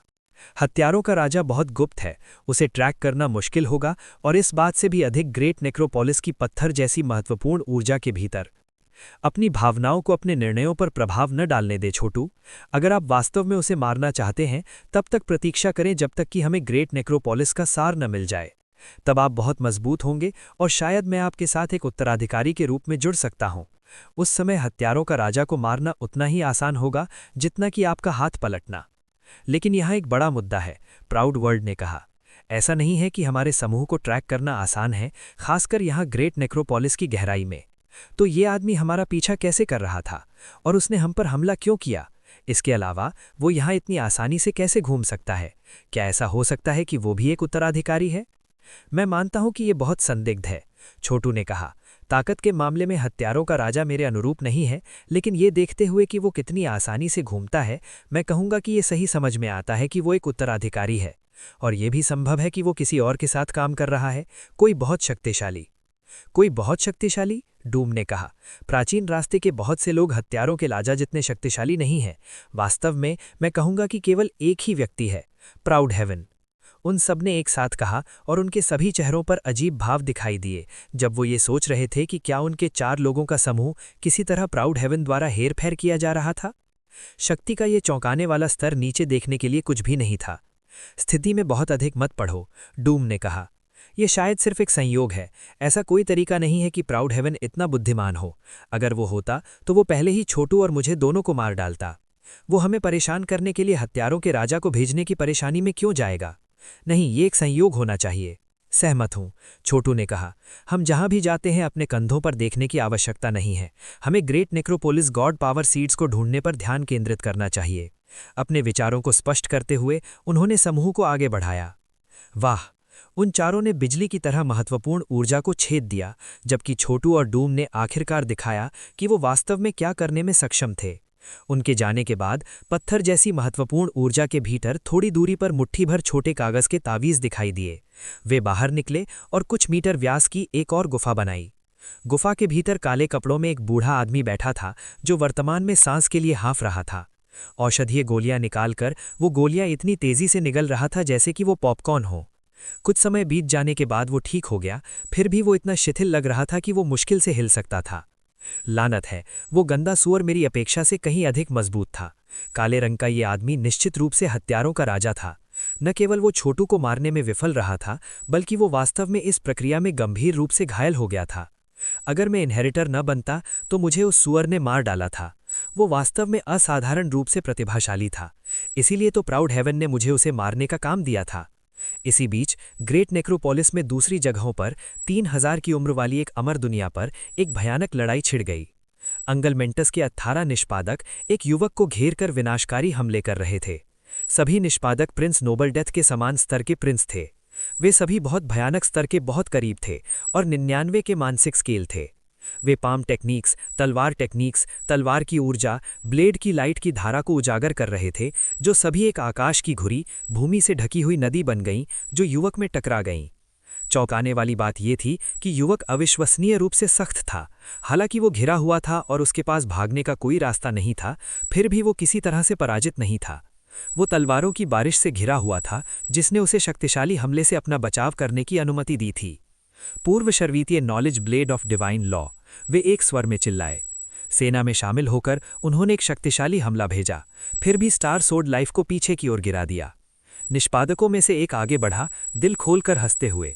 तो तुम्हारा नाम स्टार सोर्ड लाइफ है बच्चे, तुम्हारे पास अच्छी तलवार की तकनीक है, तो क्यों ना हमारा गुलाम बनने के लिए सहमत हो जाओ? इस तरह तुम नहीं मरोगे। तुम सपने में भी ऐसा नहीं सोच सकते, स्टार सोर्ड लाइफ ने गुस्से में कहा। तुम जहां भी जाते हो प्राणियों को मार डालते हो, लेकिन मैं तुम्हें बदले में नहीं मारूंगा, मैं बस तुम्हें सील कर दूंगा। अन्य राजकुमार सभी ठहाके फेंकने लगे। हम तुम जैसे किसी अहंकारी से कभी नहीं मिले, कम से कम कोई भी जो लंबे समय तक जीवित नहीं रहा। और तुम तो यहां तक जा रहे हो कि हम पर निर्दोष लोगों को मारने का आरोप लगा रहे हो। क्या सनक है, शायद हमें इसे बंदी बना लेना चाहिए। अन्य राजकुमारों में से एक आगे बढ़ा, आंखें एक दुष्ट रोशनी के साथ चमक रही थीं जब उसने स्टार सोर्ड लाइफ के सिर पर हथेली से हमला किया। इस हमले के सामने स्टार सोर्ड लाइफ के पास अपनी आंखें बंद करने और मरने का इंतजार करने के अलावा कोई विकल्प नहीं था। लेकिन तब उसने एक कर्कश आवाज सुनी, जैसे कि उसके कान से कुछ गुजरा हो। फिर उसने अपनी आंखें खोली और पाया कि सभी 18 निष्पादक राजकुमारों का सिर कलम कर दिया गया था। उनकी आंखों में क्रोध के भाव देखे जा सकते थे, फिर भी वे पूरी तरह से मर चुके थे और एक भी शब्द बोलने में असमर्थ थे। फिर उनके शरीर फट गए और राख में बदल गए, उनकी महत्वपूर्ण ऊर्जा अस्तित्व से मिट गई। बाद में एक युवक नीले वस्त्र पहने दिखाई दिया।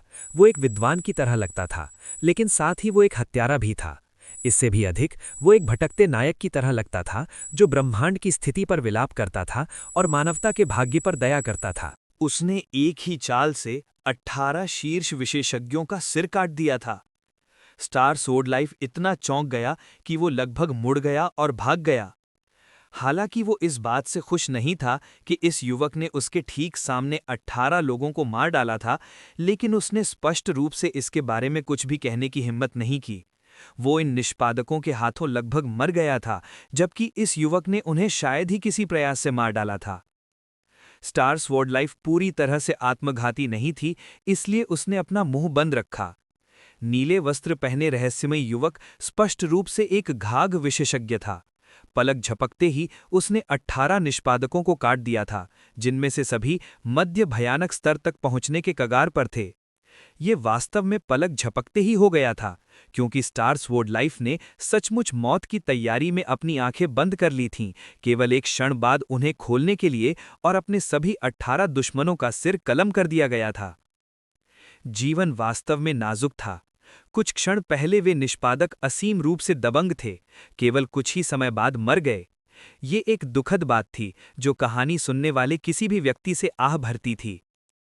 आप मुझे मारने के लिए मेरी आलोचना क्यों नहीं कर रहे हैं, स्टार स्वॉर्ड लाइफ? युवक ने कहा।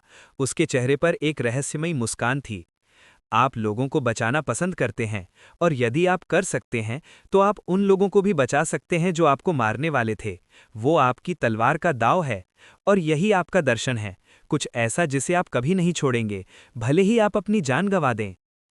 मैं आपकी आलोचना नहीं करूंगा सीनियर, आखिरकार आपने मेरी जान बचाई। तथ्य ये है कि आपने उन्हें पलक झपकते ही मार डाला, ये दर्शाता है कि आपकी साधना का आधार अकल्पनीय रूप से ऊंचा है, और इसका मतलब ये है कि आप मुझे उंगली के झटके से मार सकते हैं। अगर मैंने आपकी आलोचना की और फिर मारा गया, तो क्या ये एक बड़ी बर्बादी नहीं होगी? मैं दूसरों की जान बचाता हूं, लेकिन मैं अपने जीवन के लिए भी देख सकता हूं। ये मेरे किसी भी आदर्श का उल्लंघन नहीं करता है। हमेशा की तरह स्टार स्वॉर्ड लाइफ तर्क का उपयोग कर रहा था, जिसे ज्यादातर लोग भ्रामक मानेंगे। ठीक है, नीले रंग में युवक ने कहा, सिवाय इसके कि मैंने आपको बचाने के लिए उन निष्पादकों को मार डाला, तो क्या यह हत्या का कार्य था या बचाने का कार्य था? हत्या, बिल्कुल, स्टार स्वॉर्ड लाइफ ने कहा। ये देखते हुए कि आप कितने मजबूत हैं सीनियर, आप मुझे बचाने के लिए उन्हें आसानी से सील कर सकते थे। इसके बजाय आपने उन्हें मारने का फैसला किया, तो अंत में ये हत्या का कार्य था। क्या होगा अगर मैं उन्हें मारने के लिए पर्याप्त मजबूत नहीं था? क्या होगा अगर मैं उनसे कमजोर था और आपको मारे जाते देखता था? क्या मुझे आपको बचाने की कोशिश करनी चाहिए या बस चुपचाप चले जाना चाहिए? चुपचाप चले जाओ। यदि आप उनके जितने मजबूत नहीं थे, तो आपको बचाने का आपका कार्य वास्तव में आत्महत्या होगा, और आत्महत्या खुद को मारना है, इसलिए जाहिर है इसे हत्या का कार्य ही माना जाएगा। बहुत बढ़िया, युवक ने कहा, मुस्कुराते हुए। आश्चर्यजनक, आप वास्तव में अपने आदर्शों से चिपके रहते हैं, स्टार स्वॉर्ड लाइफ, और इसका मतलब ये है कि आप मदद करने लायक हैं। मदद करना? स्टार स्वॉर्ड लाइफ ने आश्चर्य से कहा। किसकी मदद की, सीनियर? आप मेरी मदद क्यों करेंगे? हम ना तो रिश्तेदार हैं और ना ही दोस्त। रिश्तेदार या दोस्त होने का मदद की पेशकश करने से क्या लेना देना है? मुझे आप पसंद आ गए हैं और मैं आपकी मदद करना चाहता हूं। मुझे ऐसा करने से कौन रोकेगा? कोई भी मौजूद नहीं है जो मुझे वो करने से रोक सकता है जो मैं चाहता हूं, और इसमें आप भी शामिल हैं। मैं जानता हूं कि आपके पास तलवार के साथ अविश्वसनीय कौशल है, और आप उत्तराधिकारी के रूप में अपनी भूमिका में सटल हो गए हैं। दुर्भाग्य से आप अभी भी 18 निष्पादकों को अपने आसपास घेरने में कामयाब रहे और लगभग मारे भी गए थे। अगर आप इस तरह से एक्ट करते हैं, तो आप छोटू को सील करने का प्रबंध कैसे करेंगे? छोटू? स्टार स्वॉर्ड लाइफ ने कहा। उसकी आंखें द्वेष से टिमटिमा रही थीं। वो निर्दोषों का वध करने वाला है, जबकि मैं सभी जीवित प्राणियों को बचाना चाहता हूं। मैं उसे कभी भी हुक से मुक्त नहीं करने दूंगा। मैं निश्चित रूप से उसे सील कर दूंगा और उसे अनंत काल तक बाहर नहीं जाने दूंगा। अचानक युवक की अभिव्यक्ति क्रूर हो गई और वो गुर्राया। अगर मैं छोटू को मारने की कोशिश करूंगा, तो क्या तुम उसे बचाने का प्रयास करोगे? धम! स्टार स्वॉर्ड लाइफ अचानक पीछे की ओर गिर गया, जैसे उसे सीने में हथौड़े से मारा गया हो। अपने चेहरे पर शौक के नज़र से सेटल होते हुए उसने खून का एक बड़ा माउथफुल खांसा। ये युवक स्टार स्वॉर्ड लाइफ का अब तक का सबसे मजबूत व्यक्ति था। एक नज़र ने स्टार स्वॉर्ड लाइफ को लगभग मार डाला था, जिससे ये स्पष्ट हो गया था कि ये युवक बिना किसी प्रयास के उसकी जान ले सकता था। युवक ने कुछ कदम आगे बढ़ाए और आक्रामक रूप से स्टार स्वॉर्ड लाइफ पर मंडराते हुए कहा, अगर मैं छोटू को मारने जाता हूं और तुम उसे बचाने का प्रयास करते हो तो तुम आत्महत्या कर लोगे, और तुमने अभी कहा था कि सही काम ये है कि आत्महत्या करने के बजाय दूर चले जाओ। अनावश्यक कर्मों से दाग न लगना, क्या ये सही नहीं है? हाँ, स्टार स्वॉर्ड लाइफ ने कहा, सांस लेने में कठिनाई हो रही थी। मैं आपके मामलों में हस्तक्षेप नहीं करूंगा सीनियर। अगर आपको छोटू से रंज है तो जाहिर है कि आपको उसे मारकर इसे खत्म करना होगा। बिल्कुल, इसके अलावा अगर मैं उसे मार दूं तो कौन परवाह करता है? परवाह नहीं करता। पास्ट में विभिन्न परिस्थितियों के कारण मैंने उसे मारने के कई अवसर खो दिए। इस प्रकार मैंने विशेष रूप से उनके जीवन को समाप्त करने के लिए समय के माध्यम से यात्रा की। दुर्भाग्य से वो मेरी अपेक्षा से कहीं अधिक शक्तिशाली है और मेरा विरोध करने के लिए एक और विशेष रूप से शक्तिशाली व्यक्ति के साथ सेना में शामिल हो गया है। अगर मैं उसे नहीं मारूंगा तो मैं अपनी शिकायत को पैसे दूर कर सकता हूं। क्या अधिक है, उसके पास कुछ ऐसा है जो मुझे चाहिए, अन्यथा मैं भगवान की दुनिया से कभी वापस नहीं आता। देखिए, मैं पहले ही भगवान बन सकता था, लेकिन छोटे भगवान होने से क्या फायदा होगा? क्या मुझे दूसरे अधिक शक्तिशाली देवताओं के लिए नौकर की तरह झुकने और खुरचने के लिए घूमना चाहिए? मैं कैसे रेंग सकता हूं? कोई रास्ता नहीं। मैं स्वर्ग की अवज्ञा करना चाहता हूं। मैं देवताओं की सेना को हिलाना चाहता हूं और उन्हें अपना नेता स्वीकार करने के लिए मजबूर करना चाहता हूं। एक निश्चित बिंदु पर युवक की आवाज इस बिंदु तक कम हो गई कि वो लगभग खुद से बात कर रहा था, हालांकि उस पर से निकलने वाला मानसिक दबाव जरा भी कम नहीं हुआ। वास्तव में ये बढ़ गया, जिससे स्टार स्वॉर्ड लाइफ कांपने और मुरझाने लगा, जब तक कि वो अंत में कर्कश नहीं हो गया। वरिष्ठ, मुझे मत मारिए। तुम्हें मारना? मैं तुम्हें मारना नहीं चाहता। युवक ने अपनी ऊर्जा प्रवाह और मानसिक दबाव पर लगाम लगाई, फिर बाहर पहुंचा और स्टार स्वॉर्ड लाइफ को अपने पैरों पर खींच लिया, जैसे वो एक बच्चा हो। मैं तुम्हें मदद करने जा रहा हूं। वास्तव में मैं तुम्हें सीधे मध्य भयानक स्तर तक धकेलने जा रहा हूं। फिर मैं तुम्हें छोटू को सील करने के लिए भेजूंगा और यहां तक कि महान धरती का अंतिम उत्तराधिकारी भी बनोगे। अन्य सभी उत्तराधिकारी तुम्हारे कमान में होंगे, समझे? और अगर मैं उन्हें मार दूं तो तुम मुझे रोकने के लिए कुछ भी नहीं करोगे। वो जोर से हंस पड़ा। वरिष्ठ, आप कौन हैं? स्टार स्वॉर्ड लाइफ ने पूछा।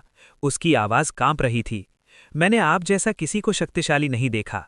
क्या आप भगवान हैं? एक देवता? नहीं, मैं भगवान नहीं हूं, लेकिन मैं भगवान भी हो सकता हूं। मनुष्य दुनिया में ऐसा कोई नहीं है जो संभवतः मेरी ताकत का मुकाबला कर सके। ठीक है, चूंकि मैं आपकी मदद करने जा रहा हूं, मुझे लगता है कि मैं आपको ये भी बता सकता हूं कि मैं कौन हूं। मैं छोटू का पिता हूं, गर्व आकाश। गर्व आकाश। अंत में वो प्रकट हो गया था।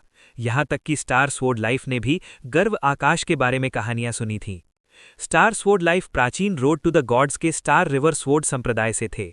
यद्यपि उन्हें अपेक्षाकृत एक छोटा संप्रदाय माना जाता था, जो विल मैनिफेस्टेशन हेवन संप्रदाय से भी कम महत्वपूर्ण था, फिर भी वे कई रहस्यों से अवगत थे। तो निश्चित रूप से वे प्रसिद्ध गर्व आकाश के बारे में जानते थे, जिसने असंख्य सर्वशक्तिमान संस्थाओं को मार डाला था और प्राचीन रोड को हिला दिया था। सवाल ये था कि उससे मिलने के लिए इसे सौभाग्य या दुर्भाग्य के रूप में गिना जाए। छोटू ने मुझे बताया कि वो एक भाग्यहीन है और उसका कोई पिता नहीं है, स्टार स्वॉर्ड लाइफ ने कहा। बकवास, गर्व आकाश ने ठंडी मुस्कान के साथ कहा। मेरे बिना वो कैसे पैदा हो सकता था, ये भाग्यहीन? वो ये स्वीकार करने से इनकार कर सकता है कि मैं उसका पिता हूं, लेकिन वो अभी भी मेरा बेटा है, और अगर वो नहीं भी होता तो मैं ये सुनिश्चित करूंगा कि उसका खून मेरा हो जाए। मैं उसका वो भाग्य रहित खून लूंगा और उसे अपने खून में जोड़ लूंगा। इस तरह वो हमेशा मेरा बेटा रहेगा। वो इसे अपमान मान सकता है, लेकिन ये मेरे लिए ठीक है। वो फिर से हंस पड़ा। मुझे लगता है जब तक आप उसे नहीं मारते तब तक इसे दया माना जाना चाहिए। सही कहा, जब तक मैं उसे नहीं मारता तब तक इसे दया माना जाना चाहिए। बहुत अच्छा कहा। और अब आपकी मदद करने का समय शुरू होता है। मेरे पास कुछ दर्जन गॉड पावर के बीज हैं जो मैं आपको देने जा रहा हूं। इस तरह आप तुरंत मध्य भयानक स्तर तक पहुंच जाएंगे। जैसे ही शब्द उसके मुंह से निकले, उसने अपना हाथ लहराया, कई बीजों को भेजा जिनमें से सभी खून से लथपथ थे। जाहिर है गर्व आकाश ने उन्हें अन्य उत्तराधिकारियों से निकाल दिया था। खून की दृष्टि से स्टार स्वॉर्ड लाइफ अंदर ही अंदर बड़बड़ाने लगा, लेकिन निश्चित रूप से उसने जोर से कुछ भी नहीं कहा। उसने बस देखा कि गर्व आकाश ने बीजों को उसके चेतना के समुद्र में डाल दिया। वो पहले से ही एक उत्तराधिकारी था, इसलिए बीज बिना किसी प्रतिरोध के चले गए। जब छोटू ने उसके बीजों के मूल संग्रह को लिया था, तब से एक उल्लेखनीय अंतर था। 40 से अधिक बीजों की शक्ति स्टार स्वॉर्ड लाइफ की चेतना के समुद्र में उमड़ पड़ी, जिससे उसे अपना सिर पीछे की ओर फेंकने और एक शक्तिशाली दहाड़ को ढीला देने के लिए प्रेरित किया। जब पत्थर जैसी सच्ची ऊर्जा उसके शरीर के हर पोर से फूटने लगी। वहां वापस जाओ, गर्व आकाश ने गुर्राया। अपना हाथ बाहर निकालते हुए उसने स्टार स्वॉर्ड लाइफ के अंदर सच्ची ऊर्जा को वापस धकेलने के लिए सुनहरी रोशनी भेजी। इस क्षण तक स्टार स्वॉर्ड लाइफ एक बड़े बपतिस्मे का अनुभव कर रहा था, जब उसके भीतर की अशुद्धियां सुनहरी आग से साफ हो गईं। वो तैरने लगा, धीरे धीरे घूमते हुए उसकी सच्ची ऊर्जा मजबूत हुई और उसकी मानसिक शक्ति उग्र हो गई। टूट जाओ, गर्व आकाश ने ठंडी मुस्कान के साथ कहा। जादुई कानून प्राकृत। जैसे ही उसने अपने हाथों को मुट्ठी में बांधा, उसके पीछे एक विशाल तलवार की छवि दिखाई दी। मुझे विश्वास नहीं है कि अब तुम मुझे हरा सकते हो छोटू। एक सच्चे उत्तराधिकारी के रूप में मैं तुम्हें सील करने जा रहा हूं। विश्वास है कि आप जीत सकते हैं? प्राउड हेवन ने पूछा। तो जाओ, ग्रेट नेक्रोपोलिस की गहराई में जाएं, जहां सार है। यही वो जगह है जहां छोटू है। यदि वो सार ढूंढ लेता है और वहां की शक्ति को अवशोषित कर लेता है, तो वो ग्रेट नेक्रोपोलिस पर नियंत्रण हासिल कर लेगा और कोई भी उसे रोक नहीं पाएगा। स्टार स्वॉर्ड लाइफ ने प्राउड हेवन को देखा। अच्छी तरह से जानते थे कि वो आदमी उसे मोहरे के रूप में इस्तेमाल कर रहा था। अब जबकि प्राउड हेवन ने उसे अपनी ऊर्जा कला को आगे बढ़ाने में मदद की थी, तो शायद फिर से उसके नियंत्रण से मुक्त होना असंभव होने वाला था। और अंत में प्राउड हेवन के प्यादे हमेशा दयनीय मौत से मर गए। क्या? मुझे ये मत बताओ कि मेरे मदद करने के ठीक बाद तुम मुझ पर हमला करने जा रहे हो, प्राउड हेवन ने हंसते हुए कहा। जीवन में चीजें उस तरह से काम नहीं करती हैं। ऐसा कोई तरीका नहीं है जिससे आप कभी भी मेरे सामने खड़े हो सकें। चीनी में आत्महत्या के लिए शब्द शाब्दिक रूप से आत्मस्वाहत्या है। स्टार स्वॉर्ड लाइफ का दिल इस एहसास पर तेजी से धड़क रहा था कि प्राउड हेवन को पता था कि वो क्या सोच रहा था। प्राउड हेवन की साधना के आधार का स्तर वास्तव में क्या था? ऐसा लग रहा था कि वो किसी के दिल और दिमाग को पढ़ सकता है, जिसके साथ वो लगभग बिना किसी प्रयास के काम कर रहा था। बेशक स्टार स्वॉर्ड लाइफ के मामले में अपने एक ट्रैक दिमाग के साथ उस कार्य को आसान बना दिया गया था। सरसराहट। इससे पहले कि वो कुछ और कर पाता, प्राउड हेवन अचानक चमकदार गति से पहुंच गया। जैसे ही स्टार स्वॉर्ड लाइफ ने प्राउड हेवन के हाथ को अपनी दृष्टि के क्षेत्र में भरते देखा, उसने सहज रूप से तलवारों की बारिश की, लेकिन प्राउड हेवन ने उन्हें आसानी से दबा दिया। पलक झपकते ही वो अपनी ऊर्जा कला का उपयोग भी नहीं कर सका। सुप्रशिक्षित। स्टार स्वॉर्ड लाइफ के गले में 5 उंगलियां फंस गईं। प्राउड हेवन ने सच्ची ऊर्जा की एक छोटी सी धारा उजागर की और स्टार स्वॉर्ड लाइफ का चेहरा तुरंत मौत की तरह पीला पड़ गया और उसके सिर के ऊपर से लाल भाप उठी। उसकी आंखें डर से भर गईं, लेकिन उसने एक मांसपेशी नहीं हिलाई और एक शब्द बोलने की हिम्मत नहीं की। इस क्षण तक वो जानता था कि भयानक स्तर के भीतर बढ़ने के बावजूद वो अभी भी प्राउड हेवन के लिए कोई मुकाबला नहीं था। तुम बहुत भोले हो स्टार स्वॉर्ड लाइफ। क्या तुमने वास्तव में सोचा था कि मैं तुम्हें मजबूत बनाऊंगा तो तुम्हें अपने से लड़ने दूं? ये एक मजाक है अगर मैंने एक सुना है। मैं तुम्हारे एक ट्रैक दिमाग के बारे में सब कुछ जानता हूं। हालांकि मैं ये भी जानता हूं कि तुम तलवार के साथ एक प्रतिभाशाली व्यक्ति हो। इसके अलावा मुझे पता है कि तुम वास्तव में स्वर्ग और पृथ्वी द्वारा बनाई गई जीवन शक्ति के अवतार हो। आने वाले दिनों में तुम अत्यधिक ऊंचाइयों तक पहुंचोगे और देवताओं के बीच शक्तिशाली देवता बन जाओगे। दुर्भाग्य से इन सब के बावजूद तुम्हारे पास वास्तव में मेरे सामने खड़े होने के लिए वो नहीं है जो चाहिए। मैं तुम्हें वो बना सकता हूं जो तुम हो, लेकिन मैं ये सब ले भी सकता हूं। इसीलिए कोई भी चाल खींचने की कोशिश ना करना। यदि तुम ऐसा करोगे तो मैं तुम्हें मार डालूंगा। स्टार स्वॉर्ड लाइफ का चेहरा अभी भी चादर की तरह सफेद था। वो जानता था कि प्राउड हेवन सच कह रहा था, जिससे वो पूरी तरह से नुकसान महसूस कर रहा था। उसने नियंत्रण खो दिया था और अगर उसने संघर्ष करने की कोशिश की तो वो मर जाएगा। प्राउड हेवन के सामने उसकी जीवन शक्ति की इच्छा पूरी तरह से संयमित थी, जिससे उसके लिए कुछ भव्य भाषण देना भी असंभव हो गया था। कांपते हुए उन्होंने कहा, सीनियर प्राउड हेवन, आपकी ताकत सभी सीमाओं को पार करती है। छोटू को मारना आपके लिए कोई समस्या नहीं होनी चाहिए। तो आपने मुझे मदद की पेशकश की और फिर मुझे उसके खिलाफ क्यों खड़ा किया? क्या आप छोटी छोटी बातों पर ध्यान दे रहे हैं लेकिन आवश्यक चीजों की उपेक्षा कर रहे हैं? प्राउड हेवन ने ठंडी सांस ली। गंदे छोटे सुअर के पास गॉड लीजन सील है ना? वेल, मेरे पास भी है, और मुझे यकीन नहीं है कि अगर हम लड़ाई में एक दूसरे के खिलाफ उन सीलों का उपयोग करते हैं तो वास्तव में क्या होगा। अभी अभी मैंने तुम्हारे खिलाफ गॉड लीजन सील की मार्शल आर्ट का उपयोग किया, इसीलिए इसमें कोई आश्चर्य नहीं है कि तुम असहाय थे। लेकिन मुझे यकीन नहीं है कि मैं उस सुअर के खिलाफ कितना शक्तिशाली होऊंगा, और यही कारण है कि मैंने तुम्हें उससे लड़ने के उपकरण दिए। तुम उसे सील करना चाहते हो ना? वेल, मैं तुम्हें मौका दे रहा हूं, तो जाओ, ग्रेट नेक्रोपोलिस के सबसे खतरनाक हिस्सों में जाने के लिए अपनी उत्तराधिकारी शक्तियों का उपयोग करो, वो स्थान जहां से दैवत्व के बीज आते हैं। ठीक है, स्टार्स वुडलाइफ ने कहा। प्राउड हेवन की उपस्थिति में वो एक बच्चे की तरह महसूस कर रहा था जिसने अभी अभी चलना सीखा था। आवश्यकता से अधिक समय उनकी उपस्थिति में बिताने के लिए तैयार न होने पर उन्होंने सम्मानपूर्वक सलामी दी और ग्रेट नेक्रोपोलिस के सबसे गहरे हिस्सों के पथरीले प्रादीम अराजकता में उड़ गए। प्राउड हेवन ने उन्हें जाते हुए देखा और फिर ठंडे स्वर में मुस्कुराया। लड़के में वास्तव में कुछ प्रतिभा है और उसकी कुछ अविश्वसनीय नियति भी है। वो कम से कम एक कंज्यूमेड गॉड बनेगा। कौन जानता है कि वो वास्तव में ग्रेट नेक्रोपोलिस के अंतिम नियंत्रण को लेकर छोटू से लड़ने में सक्षम हो सकता है। ऐसा कोई तरीका नहीं है कि मैं छोटू और डूम को जीरे दूंगा। उनके दोनों गॉड लीजन सील निश्चित रूप से मेरे नियंत्रण में आने वाले हैं। तब लाखों वर्षों से आयोजित मेरी लंबे समय से पोषित इच्छा अंततः पूरी हो जाएगी। पूरे गॉड लीजन सील के साथ मैं अंततः गॉड दुनिया में जा सकता हूं। हालांकि ऐसा करने से पहले मुझे ग्रेट नेक्रोपोलिस को स्थानांतरित करने का कार्य पूरा करना होगा।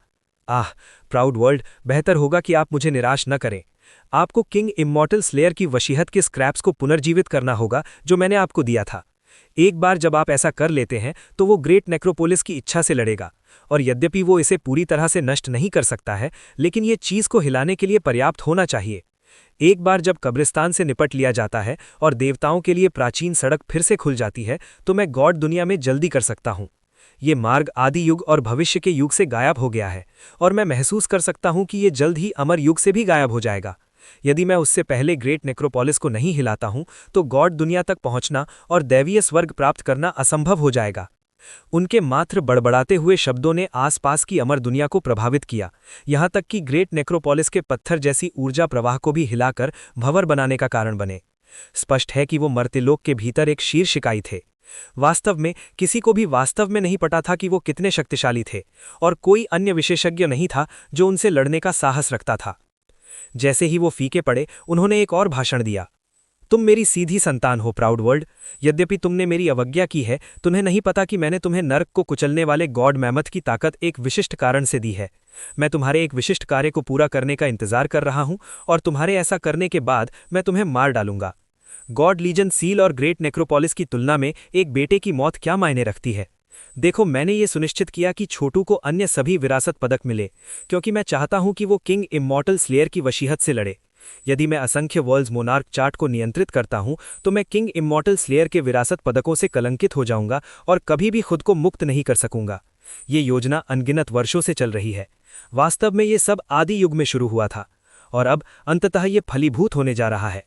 सारी साजिश, सभी प्रमुख घटनाएं, प्राउड हेवन उन सब के पीछे था। मरते लोक में वो हाथ के एक मोड़ से बादल पैदा कर सकता था और दूसरे हाथ से बारिश कर सकता था। उसने हर चीज में हेरफेर किया। महान कब्रिस्तान के पत्थर जैसी प्रादीम अराजकता की महत्वपूर्ण ऊर्जा में वापस छोटू और उसके साथियों ने मार्ग में हर प्रकार के खतरों का अनुभव करते हुए अपना रास्ता गहरा से गहरा बनाते रहे। महत्वपूर्ण ऊर्जा मजबूत होती जा रही थी और उन्हें कुछ और शव और जादुई खजाने मिले थे। अफसोस कि वो सब पहले ही पत्थर में बदल चुके थे और पूरी तरह से बेकार थे। हालांकि उन चारों ने काफी मात्रा में दैवत्व इकट्ठा किया था, लगभग 1 दर्जन के करीब। उसे काफी माना जा सकता है, सिवाय इसके कि ये उनके लिए व्यक्तिगत रूप से अपेक्षाकृत बेकार था। अंततः वो ग्रेट नेक्रोपोलिस से जुड़ी हर चीज के अंतिम स्रोत की खोज कर रहे थे। गड़गड़ाहट। वो आगे की ओर बढ़े, सुनहरी रोशनी में घिरे हुए जो एक अंतरिक्ष यान जैसा दिखाई देता था। महत्वपूर्ण ऊर्जा की गहराइयों में घुस गए।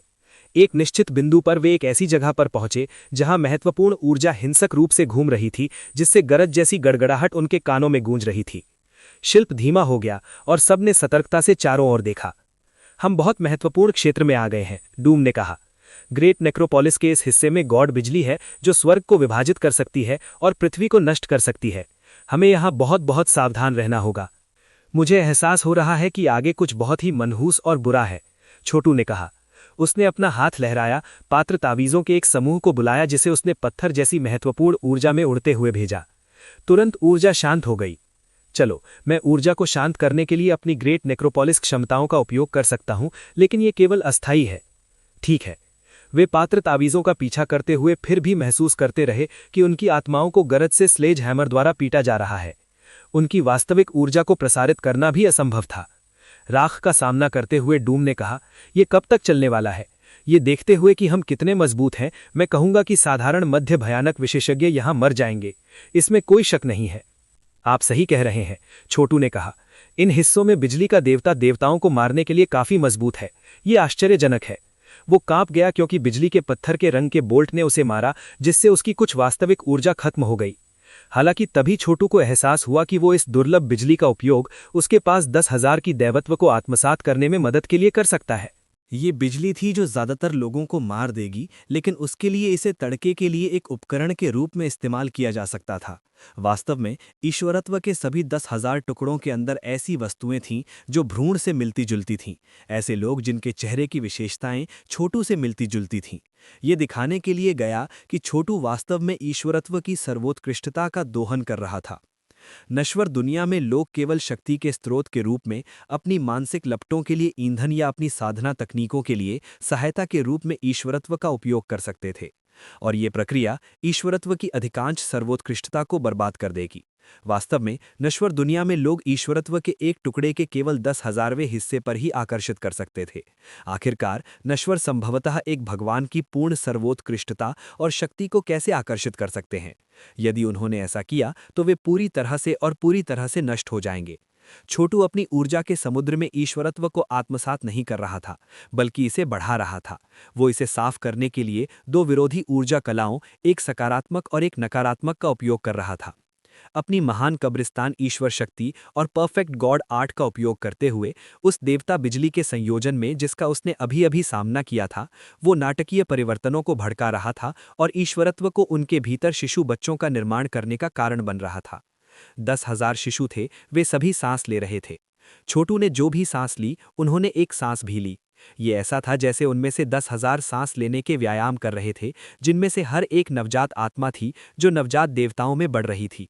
जो परिवर्तन हो रहे थे वो इतने गहरे थे कि छोटू भी पूरी तरह से निश्चित नहीं था कि क्या हो रहा है। कम से कम वो जानता था कि बिजली गिरने से उसे चोट नहीं लग रही थी, बल्कि उसकी मदद हो रही थी। छोटू के किसी भी साथी को इस बात का अंदाजा नहीं था कि केवल यात्रा ही वास्तव में उसकी साधना के आधार को समझ से परे के स्तर तक धकेल रही थी। उसके पास ईश्वरत्व के 10,000 टुकड़े थे जो नवजात आत्माओं को सांस लेने में बदल रहे थे, वहीं उनकी ऊर्जा के समुद्र में। किसने कभी कल्पना भी की थी कि ऐसा कुछ होगा? बेशक अतीत में नरक कुचलने वाले गॉड मैमथ की उनकी ताकत ने एक ऋषि बच्चे का निर्माण किया था। बाद में उन्होंने इसे अपने अदूषित शरीर के साथ जोड़ दिया, जिससे ये पूर्व स्वर्ग शक्ति की कई धाराओं में घुल गया, जिससे उसकी उपसंरचना बदल गई और उसकी वास्तविक ऊर्जा अतुलनीय रूप से परिपूर्ण हो गई। अब जैसे जैसे उनकी सच्ची ऊर्जा प्रवाहित हुई, उनकी साधना एक रहस्यमयी रूप से शक्तिशाली स्तर पर पहुंच गई। वास्तव में वो अब 100% निश्चित था कि वो मध्य भयानक स्तर तक पहुंचने में सफल हो सकता है। जब उसने ऐसा किया तो वो एक ग्रैंड सम्राट भी बन जाएगा और उसका मानसिक पैमाना संभवतः सैकड़ों में चढ़ जाएगा। बेशक छोटू ने अब उस सफलता को हासिल नहीं करने का फैसला किया। वो ऐसा करने के लिए आदर्श क्षण तक इंतजार करेगा। सच कहा जाए तो ये निश्चित रूप से प्राउड हेवन के खिलाफ उपयोग करने के लिए उनका सबसे बड़ा तुरुप का पत्ता होगा। रूम बिजली कड़कड़ा हुई और महत्वपूर्ण ऊर्जा जंगली उतार चढ़ाव में फूट पड़ी। जवाब में डूम ने जल्दी से अपनी सबसे अच्छी तकनीकों में से एक को उजागर किया, एक हथेली को बाहर भेजा जिससे भगवान की दुनिया से एक अनुमानित छवि दिखाई दी। शाश्वत ईश्वर विश्व दमन। भगवान की दुनिया का ये प्रक्षेपण नरक कुचलने वाले गॉड मैमथ की एक घास प्रक्षेपण थी, जिसे उन्होंने बहुत उच्च स्तर तक विकसित किया था। माना जाता है कि इसका उपयोग वास्तव में भगवान की दुनिया का एक छोटा लेकिन पूर्ण संस्करण बनाने के लिए किया जा सकता है। यहाँ तक कि किंग इमॉर्टल स्लेयर जैसे कुशल विशेषज्ञ भी पूर्ण भगवान जगत की पूरी सीमा नहीं जानते थे। इसलिए ये थोड़ा आश्चर्य की बात थी कि डूम का संस्करण कुछ हद तक अस्पष्ट था। इसके बावजूद जब छवि दिखाई भी तो ऐसा लग रहा था कि ये वास्तविक भगवान की दुनिया से जुड़ गई है, जिससे शक्ति का बहिराव पैदा हुआ, जिसने आसपास की बिजली को चकनाचूर कर दिया। नरक कुचलने वाले गॉड मैमथ की ताकत से अधिक आकर्षित डूम बिखरी हुई बिजली तक पहुंचा, जिससे वो गोले के आकार में उसकी हथेली में घूम गई। ये आदिम अराजकता पत्थर की बिजली का एक क्षेत्र था जो इतना दुर्जय था कि यदि एक मध्य भयानक विशेषज्ञ के खिलाफ लड़ाई में उपयोग किया जाए तो ये आसानी से उन्हें पत्थर में बदल देगा। ये देखकर चरवाहा और गर्व से भरी दुनिया हिल गए और ईर्ष्यालु हो गए। हालांकि वे घूरने के अलावा और कुछ नहीं कर सकते थे, जैसा कि ये हुआ। इतना बुरा नहीं, बिल्कुल बुरा नहीं, छोटू ने प्रशंसा में सिर हिलाया। वो आदिम अराजकता पत्थर की बिजली इतनी मजबूत है कि हमें भी चोट पहुंचाई जा सकती है। मैंने कभी नहीं सोचा था कि आप इसे आत्मसात करने में सक्षम होंगे भाई डूम। आपके पीछे ना गिरने के हित में हम यहाँ की सारी बिजली को साफ करने के लिए मिलकर काम करना कैसे है। उसने अपनी आस्तीन लहराई और अपनी आस्तीन में कुछ और पास की बिजली चूस ली और तेजी से डूम ने किया था। बहुत प्रभावशाली, डूम ने कहा, आंतरिक रूप से चौंक गए कि छोटू की खेती का आधार कितना रहस्यमयी था। उन्होंने ये भी सोचा कि वो इतनी प्रगति कैसे कर रहे हैं। आखिरकार डूम को बिजली को वश में करने के लिए अपने गॉड लीजन सील और भगवान की दुनिया के प्रक्षेपण का उपयोग करने के लिए मजबूर किया गया था, जबकि छोटू ने बस अपनी आस्तीन लहराई थी। डूम ये भी नहीं समझ सकता था कि ये कैसे संभव है। शायद इसलिए क्योंकि वो एक उत्तराधिकारी है।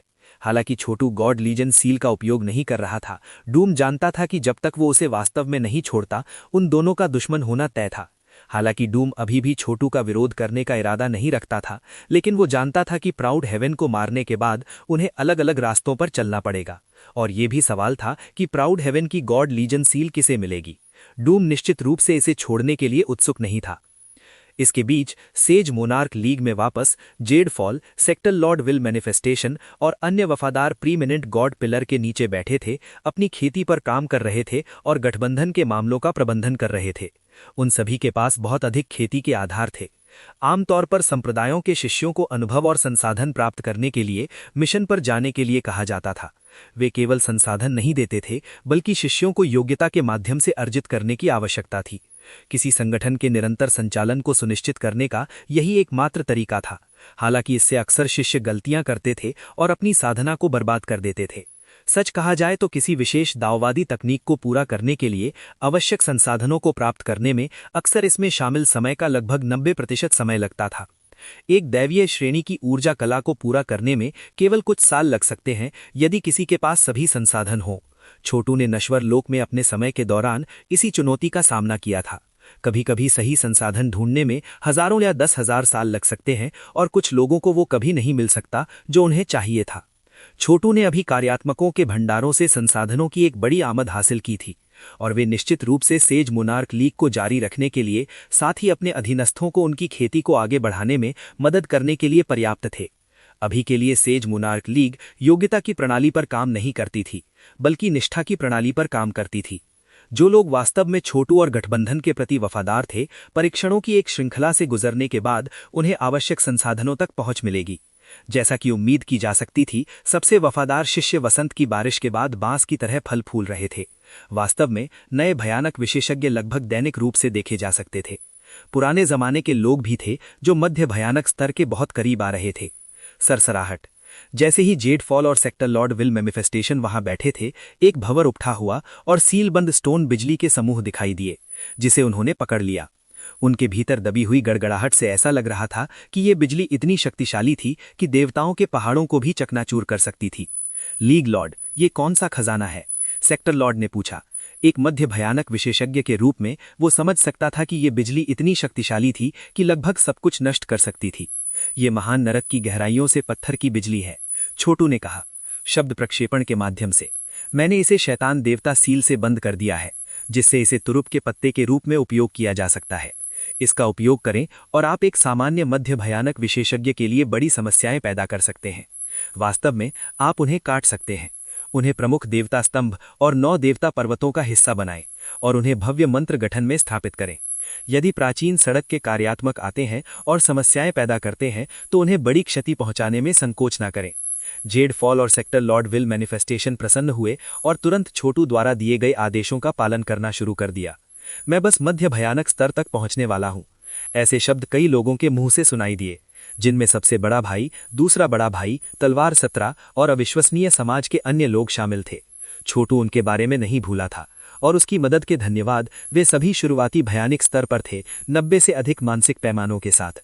वे नश्वर लोक के लोग थे जिन्हें छोटू ने संभालने में बहुत समय बिताया था और अब वे वास्तव में गिने जाने वाली शक्ति बन रहे थे। समय बीतता गया जैसे छोटू और डूम ने बिजली को साफ करने का काम किया। अंत में वे एक ऐसी जगह पहुंचे जहां बिजली गिरना बंद हो गई और पत्थर जैसी महत्वपूर्ण ऊर्जा का प्रवाह रुक गया। वहां उन्हें एक गुफा दिखाई दी। Thump thump thump. छोटू धनुष से छूटे तीर की तरह आगे बढ़ा, सीधे गुफा में कूद गया। अंदर उसने पाया कि ये अंत से अंत तक कुछ 100 किलोमीटर की दूरी पर था और एक बहुत ही अजीब आभा से भरा था। साथ ही ताबूत, कई पत्थर के ताबूत, वे सभी भयानक आभा उत्पन्न कर रहे थे जो किसी के बंधकों को ऊपर उठाने का कारण बनेंगे। वास्तव में छोटू ने खुद को रोंगटे खड़े कर दिया। चरवाहा, प्राउड वर्ल्ड और डूम सभी ने चारों ओर देखा, आतंक से पीला चेहरा किया। ये वे लोग थे जो सबसे भयानक नरकों में गए थे और लगभग सब कुछ देखा था, लेकिन अभी तो डरावना माहौल उन पर भी असर डाल रहा था। चरवाहे के लिए वो नर्क के शीर्ष अधिपतियों में से एक था और राक्षस शैतानों का लीक स्वामी था। वस्तुतः ऐसा कोई नारकीय दृश्य नहीं था जिसे उसने नहीं देखा था। फिर भी इन पत्थर के ताबूतों ने उसके बालों को अंत में खड़ा कर दिया। आखिरकार वो जानता था कि ये देखते हुए कि वे ग्रेट नेक्रोपोलिस की गहराई में थे, ऐसा कोई तरीका नहीं था कि ये ताबूत साधारण वस्तुएं हों। चारों ओर देखते हुए छोटू ने कुछ अजीब स्वर में कहा, आप उम्मीद करेंगे कि ग्रेट नेक्रोपोलिस में कहीं कुछ ताबूत होंगे, ये कुछ भी असामान्य नहीं है। फिर भी वो भयभीत महसूस कर रहा था और उसे ये समझ में आ रहा था कि उसने किसी तरह एक वैकल्पिक आयाम में कदम रखा था। वो क्यों? आपकी आवाज़ अलग क्यों लगती है? चरवाहे ने छोटू को करीब से देखते हुए कहा। ये सच था, उसके लिए छोटू एक महिला की तरह लग रहा था, शायद एक भूत जो हजारों साल पुराना था, जो स्वर्ग, पृथ्वी, पुरुषों, जीवन और यहाँ तक कि अन्य भूतों और देवताओं से नफरत करता था। जोर से मत बोलो, छोटू ने दिव्य इच्छा के माध्यम से कहा। इस जगह के बारे में कुछ बहुत अजीब है, एक साथ रहो। वे सभी सोच रहे थे कि इन ताबूतों में वास्तव में क्या दफनाया गया था और उन्होंने इतनी भयानक आभा क्यों उत्पन्न की। उन सभी को अचानक एक ठंडी सांस की तरह कुछ महसूस हुआ जो उनकी गर्दन को सहला रही है, लगभग ऐसे जैसे कि कोई उनके बगल में खड़ा हो जो बोलने के लिए तैयार हो रहा है। कौन? उन सभी ने सहज रूप से अपनी गर्दन पर हाथ रखा, लेकिन वहां कुछ भी महसूस नहीं किया। चरवाहे को देखो, कयामत धुंधला बगड़ी। चरवाहे की आंखें अब चमकीले हरे रंग की थीं और वो सबसे विचित्र तरीके से मुस्कुरा रहा था। चरवाहे के चेहरे पर एक अत्यंत विचित्र अभिव्यक्ति थी, जैसे कि वो किसी मनहूस आत्मा द्वारा ग्रसित हो, और ये एक भयानक विचार था। चरवाहा मध्य भयानक स्तर में था और मनहूस संस्थाओं द्वारा सभी प्रकार के हमलों से अभेद्य था। वो संभवतः देवता की दुनिया में जीवित रहने में सक्षम होगा। फिर भी अब वो कांपते हुए वहीं खड़ा था। उसकी आंखें एक अजीब रोशनी से टिमटिमा रही थीं। हर कोई चौंक गया। छोटू जांच करने के लिए उसमें कुछ सच्ची ऊर्जा भेजने ही वाला था कि चरवाहे ने अचानक एक भयानक चीख शुरू कर दी। आई! अचानक हरे बाल उसके पूरे शरीर पर उगाए, जैसे कि वो एक हरे फर वाले ज़ॉम्बी में बदल रहा हो। दहाड़ते हुए उसने अचानक अपनी उंगलियों को पंजों में घुमाया और छोटू, प्राउड वर्ल्ड और डूम की ओर दौड़ पड़ा। क्या हुआ? छोटू भौंका। ऐसा लग रहा था कि शेफर्ड की ऊर्जा कला अपने पिछले स्तर से काफी ऊपर थी और इसने छोटू को उसके हमले का सामना करने के लिए हाथापाई करने के लिए मजबूर कर दिया। गोंग! उसने एक हथेली बाहर निकाली और जब वे भिड़े तो वो निश्चित रूप से जानता था कि वो चरवाहे की ऊर्जा कला से नहीं निपट रहा था। ऐसा लग रहा था जैसे वो एक असीमित मनहूस आत्मा से लड़ रहा है जो चरवाहे को एक नाली के रूप में उपयोग कर रहा है और साथ ही साथ उस पर पूर्ण नियंत्रण करने की कोशिश कर रहा है। हालांकि नर्क कुचलने वाले गॉड मैमथ की ताकत को उस मनहूस आत्मा की ऊर्जा को हराने में बस एक क्षण लगा। उस पर हमला करो! कयामत चिल्लाया, हमला करने की तैयारी करता हुआ। वो एक मनहूस आत्मा या संभवतः एक मृत देवता के पास है। वो खुद नहीं है और ये उसकी असली ऊर्जा नहीं है। उन तीनों ने हथेली के प्रहार शुरू किए जो सभी चरवाहे में पटक दिए गए। चिल्लाते हुए चरवाहा अचानक ताबूतों में से एक की ओर वापस आया, ढक्कन खोला और अंदर डव कर गया बिना किसी निशान के। अभी क्या हुआ? प्राउड वर्ल्ड ने कहा। कयामत ने अपने चेहरे पर एक गंभीर व्यक्तित्व ने उत्तर दिया। यही मैं सोच रहा हूं छोटू, ऐसा लगता है कि चरवाहे पर कब्जा कर लिया गया है। तुम्हें क्या लगता है कि हमें क्या करना चाहिए? मुझे एक असीमित मनहूस और बुरी शक्ति का एहसास होता है, छोटू ने शांत स्वर में उत्तर दिया। हम तीनों के विपरीत चरवाहा नर्क कुचलने वाले गॉड मैमथ की ताकत की खेती नहीं करता है, इसलिए वो मनहूस बुरी शक्ति से बचाव नहीं कर सकता। वो वास्तव में ग्रसित हो गया है और अब एक मनहूस आत्मा में बदल रहा है। मुझे लगता है कि आप सही कह रहे हैं। आगे बढ़ते हुए हमें बहुत सावधानी की जरूरत है। मुझे आश्चर्य है कि ये सभी ताबूत यहाँ किस लिए हैं। क्या हमें अंदर रहना चाहिए और जांच करनी चाहिए? देखो, वे एक विशिष्ट ताबूत के आसपास व्यवस्थित प्रतीत होते हैं। जैसे ही उन्होंने गुफा की आगे जांच की, उन्होंने देखा कि प्राउड वर्ल्ड सही था। अनगिनत ताबूत थे जो सभी एक बड़े लाल ताबूत के चारों ओर व्यवस्थित थे। ऐसा लग रहा था कि ये खून से लथपथ था, सिवाय इसके कि वे वास्तव में कागजी तावीज थे। वे जो बता सकते थे उसमें किसी प्रकार का सोता हुआ राक्षस शैतान होना चाहिए। हमारा लक्ष्य, छोटू ने कहा, महान कब्रिस्तान के एसेंस को खोजना है जो ईश्वरी शक्ति के बीजों की उत्पत्ति है। ये स्पष्ट रूप से जगह नहीं है। मेरा सुझाव है कि हम समय बर्बाद ना करें, चलो और अपनी खोज जारी रखें। मुझे नहीं लगता कि हम कर सकते हैं, डूम ने शुष्क रूप से कहा।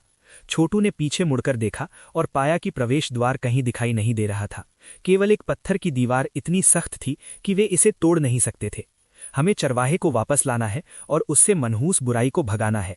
मुझे लगता है कि यही एकमात्र तरीका है जिससे हमें ये पता चलेगा कि क्या हो रहा है।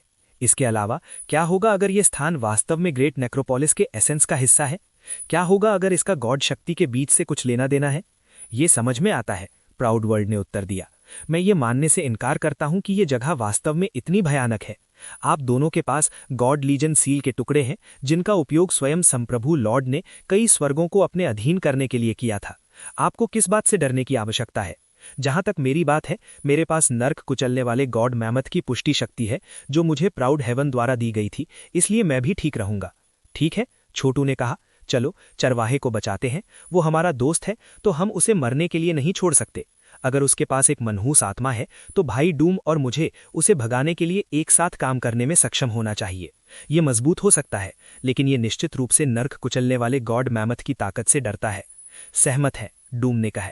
हम चरवाहे को बचाते हैं। इनमें से किस ताबूत में वो अभी अभी कूदा था? अचानक उन्होंने अपने पीछे से किसी को बात करते सुना। क्या तुम पागल हो? मैं यहीं खड़ा हूं। तुम्हारा क्या मतलब है कि मुझ पर एक मनहूस आत्मा है? वे शौक में घूमे। छोटू की आंखें लगभग उसकी खोपड़ी से बाहर निकल आईं। ठीक उनके पीछे काले वस्त्र पहने एक आदमी खड़ा था जो चरवाहे का बदमाश ले रहा था। अगर वो चरवाहा नहीं था तो वो कौन हो सकता था? तुम कौन हो? प्राउड वर्ल्ड लगभग चिल्लाया। चरवाहा, उसने उत्तर दिया, आश्चर्यचकित लग रहा था। तुम क्या कर रहे हो? हम यहां चले गए, फिर तुम तीनों ने अचानक कुछ भी नहीं पर हमले शुरू कर दिए। फिर तुमने मेरे बारे में बड़बड़ करना शुरू कर दिया कि मुझ पर एक मनहूस आत्मा सवार है और मुझे बचाने की आवश्यकता है।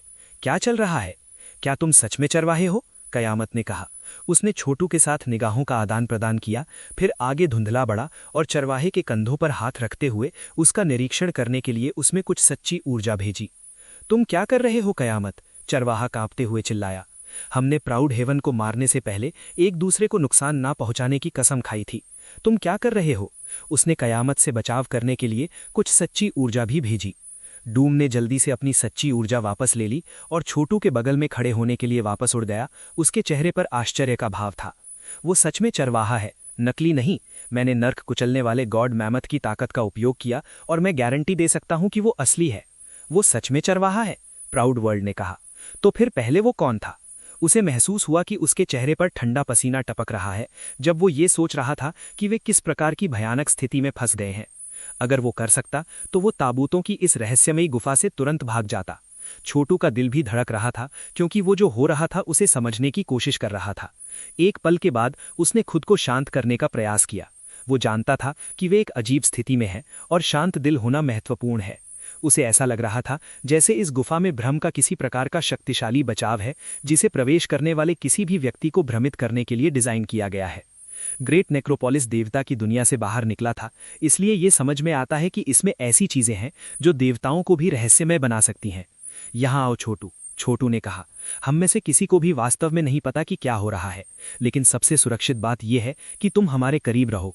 हमारे पास नर्क कुचलने वाले गॉड मैमथ की ताकत है और ये आपको यहां होने वाले भ्रम से सुरक्षित रखना चाहिए। जैसे ही चरवाहा उनके पास आया, वो गुस्से से बोला, ये स्पष्ट है कि आप लोग भ्रमित हो रहे हैं। आपको क्या लगता है कि ये मैं हूं? मैं पूरे समय वहीं खड़ा था जबकि आप तीनों बकवास कर रहे थे और सुप्रशिक्षित। छोटू अचानक इतनी तेजी से चला गया कि उसे हिलते हुए देखना असंभव था। बाहर पहुंचकर उसने चरवाहे के माथे को थपथपाया और उसमें कुछ सच्ची ऊर्जा भेजी, जिससे वो हवा में तैरने लगा क्योंकि उसकी ऊर्जा के समुद्र में एक सुनहरा सीलिंग निशान दिखाई दिया। सुनहरी रोशनी चमक उठी जिसने जल्दी से उसके व्यक्ति को ढक लिया। कई स्वर्ग भगवान मोहर, कयामत ने खुले सदमे में कहा। उन्होंने उसी ऊर्जा कला की खेती की थी, लेकिन उनका संस्करण छोटू की तरह लगभग उतना ही शक्तिशाली नहीं था। डूम चरवाहे को मारने पर भी विचार कर रहा था, लेकिन अब छोटू ने बिना किसी चूक के स्थिति को सुचारू रूप से संभाल लिया था। हालांकि चरवाहे ने अपनी असली ऊर्जा को हमेशा की तरह तेजी से बहते हुए महसूस किया, लेकिन उसे स्थिति के बारे में बहुत बुरा लग रहा था। गुस्से में आकर उन्होंने कहा, तुमने मेरे अंदर किसी तरह का बीज बोया, तुम मुझ पर नियंत्रण करने की कोशिश कर रहे हो। मैंने किसी भी तरह का बीज नहीं बोया, छोटू ने शांत स्वर में जवाब दिया। ये सिर्फ कई स्वर्ग भगवान मोहर है। इसे एक जादुई खजाने या एक ऊर्जा कला की तरह माने जिसे आप अपने लाभ के लिए विकसित कर सकते हैं। चिंता मत करो, मैं तुम्हारे खिलाफ साजिश नहीं कर रहा हूं। जहां तक कई स्वर्गों की परमेश्वर मोहर के विवरण का सवाल है, भाई डूम विवरण समझा सकते हैं। ये कहने के लिए पर्याप्त है, अगर मैं आपको नुकसान पहुंचाने की कोशिश कर रहा होता तो मैं इसके बजाय स्वर्ग भगवान नर्क विध्वंसक शैतान भ्रूण का उपयोग करता। कयामत ने सिर हिलाया। कई स्वर्ग भगवान मोहर वास्तव में आपके लिए एक सुरक्षा है चरवाहे। छोटू के इरादे यहाँ केवल अच्छे हैं और उसने अपनी कोई इच्छा या सच्ची ऊर्जा आपके अंदर नहीं छोड़ी। उसने बस आपकी सुरक्षा के लिए आप में मोहर लगा दी। ओह! चरवाहे ने खुद की जांच की और पाया कि उसकी असली ऊर्जा अभी भी पूरी तरह से उसके अपने नियंत्रण में थी। कुछ मिलियन परिसंचरण करते हुए और कोई बाधा नहीं पाकर उन्होंने अंत में कहा, आपका बहुत बहुत धन्यवाद भाई छोटू। आप न केवल पिछले द्वेष को भूल गए, बल्कि आपने वास्तव में मेरी मदद की। इसे महात्मा जेड के लिए मुआवजा माने जो मैंने आपसे लिया था। मैं उस तरह का व्यक्ति हूं जो जानता है कि किसके प्रति आभार व्यक्त करना है और किसके खिलाफ नाराजगी महसूस करनी है। और मुझे अपने दोस्तों के लिए चीज़ों का बकाया पसंद नहीं है। मैंने अभी आपको जो दिया है वो नर्क कुचलने वाले गॉड मैमथ की ताकत द्वारा बनाया गया था और ये अब आपका है। मैं इसे वापस नहीं ले सकता। अब अधिक महत्वपूर्ण बातों पर आगे बढ़ते हुए, मैं नहीं चाहता कि कुछ भी ऐसा हो जैसा अभी हुआ है। आप कहते हैं कि हम मतिभ्रम कर रहे हैं, लेकिन क्या हमें यकीन है कि ये आप नहीं हैं? आइए इस पूरी बात के माध्यम से बात करते हैं। चरवाहे, अब आपके पास नर्क कुचलने वाले गॉड मैमथ की ताकत का हिस्सा है, इसलिए यदि हम मतिभ्रम कर रहे हैं तो आपके साथ भी ऐसा ही होना चाहिए। बेशक चरवाहे को कई स्वर्गों की मोहर देते समय उसने ये सुनिश्चित करने के लिए अपनी जांच भी की थी कि वो एक मनहूस आत्मा के अधीन नहीं है। चलो पत्थर के ताबूतों की इस गुफा में गहराई से चलते हैं, प्राउड वर्ल्ड ने कहा, और पता लगाते हैं कि वास्तव में क्या हो रहा है। छोटू ने सिर हिलाया।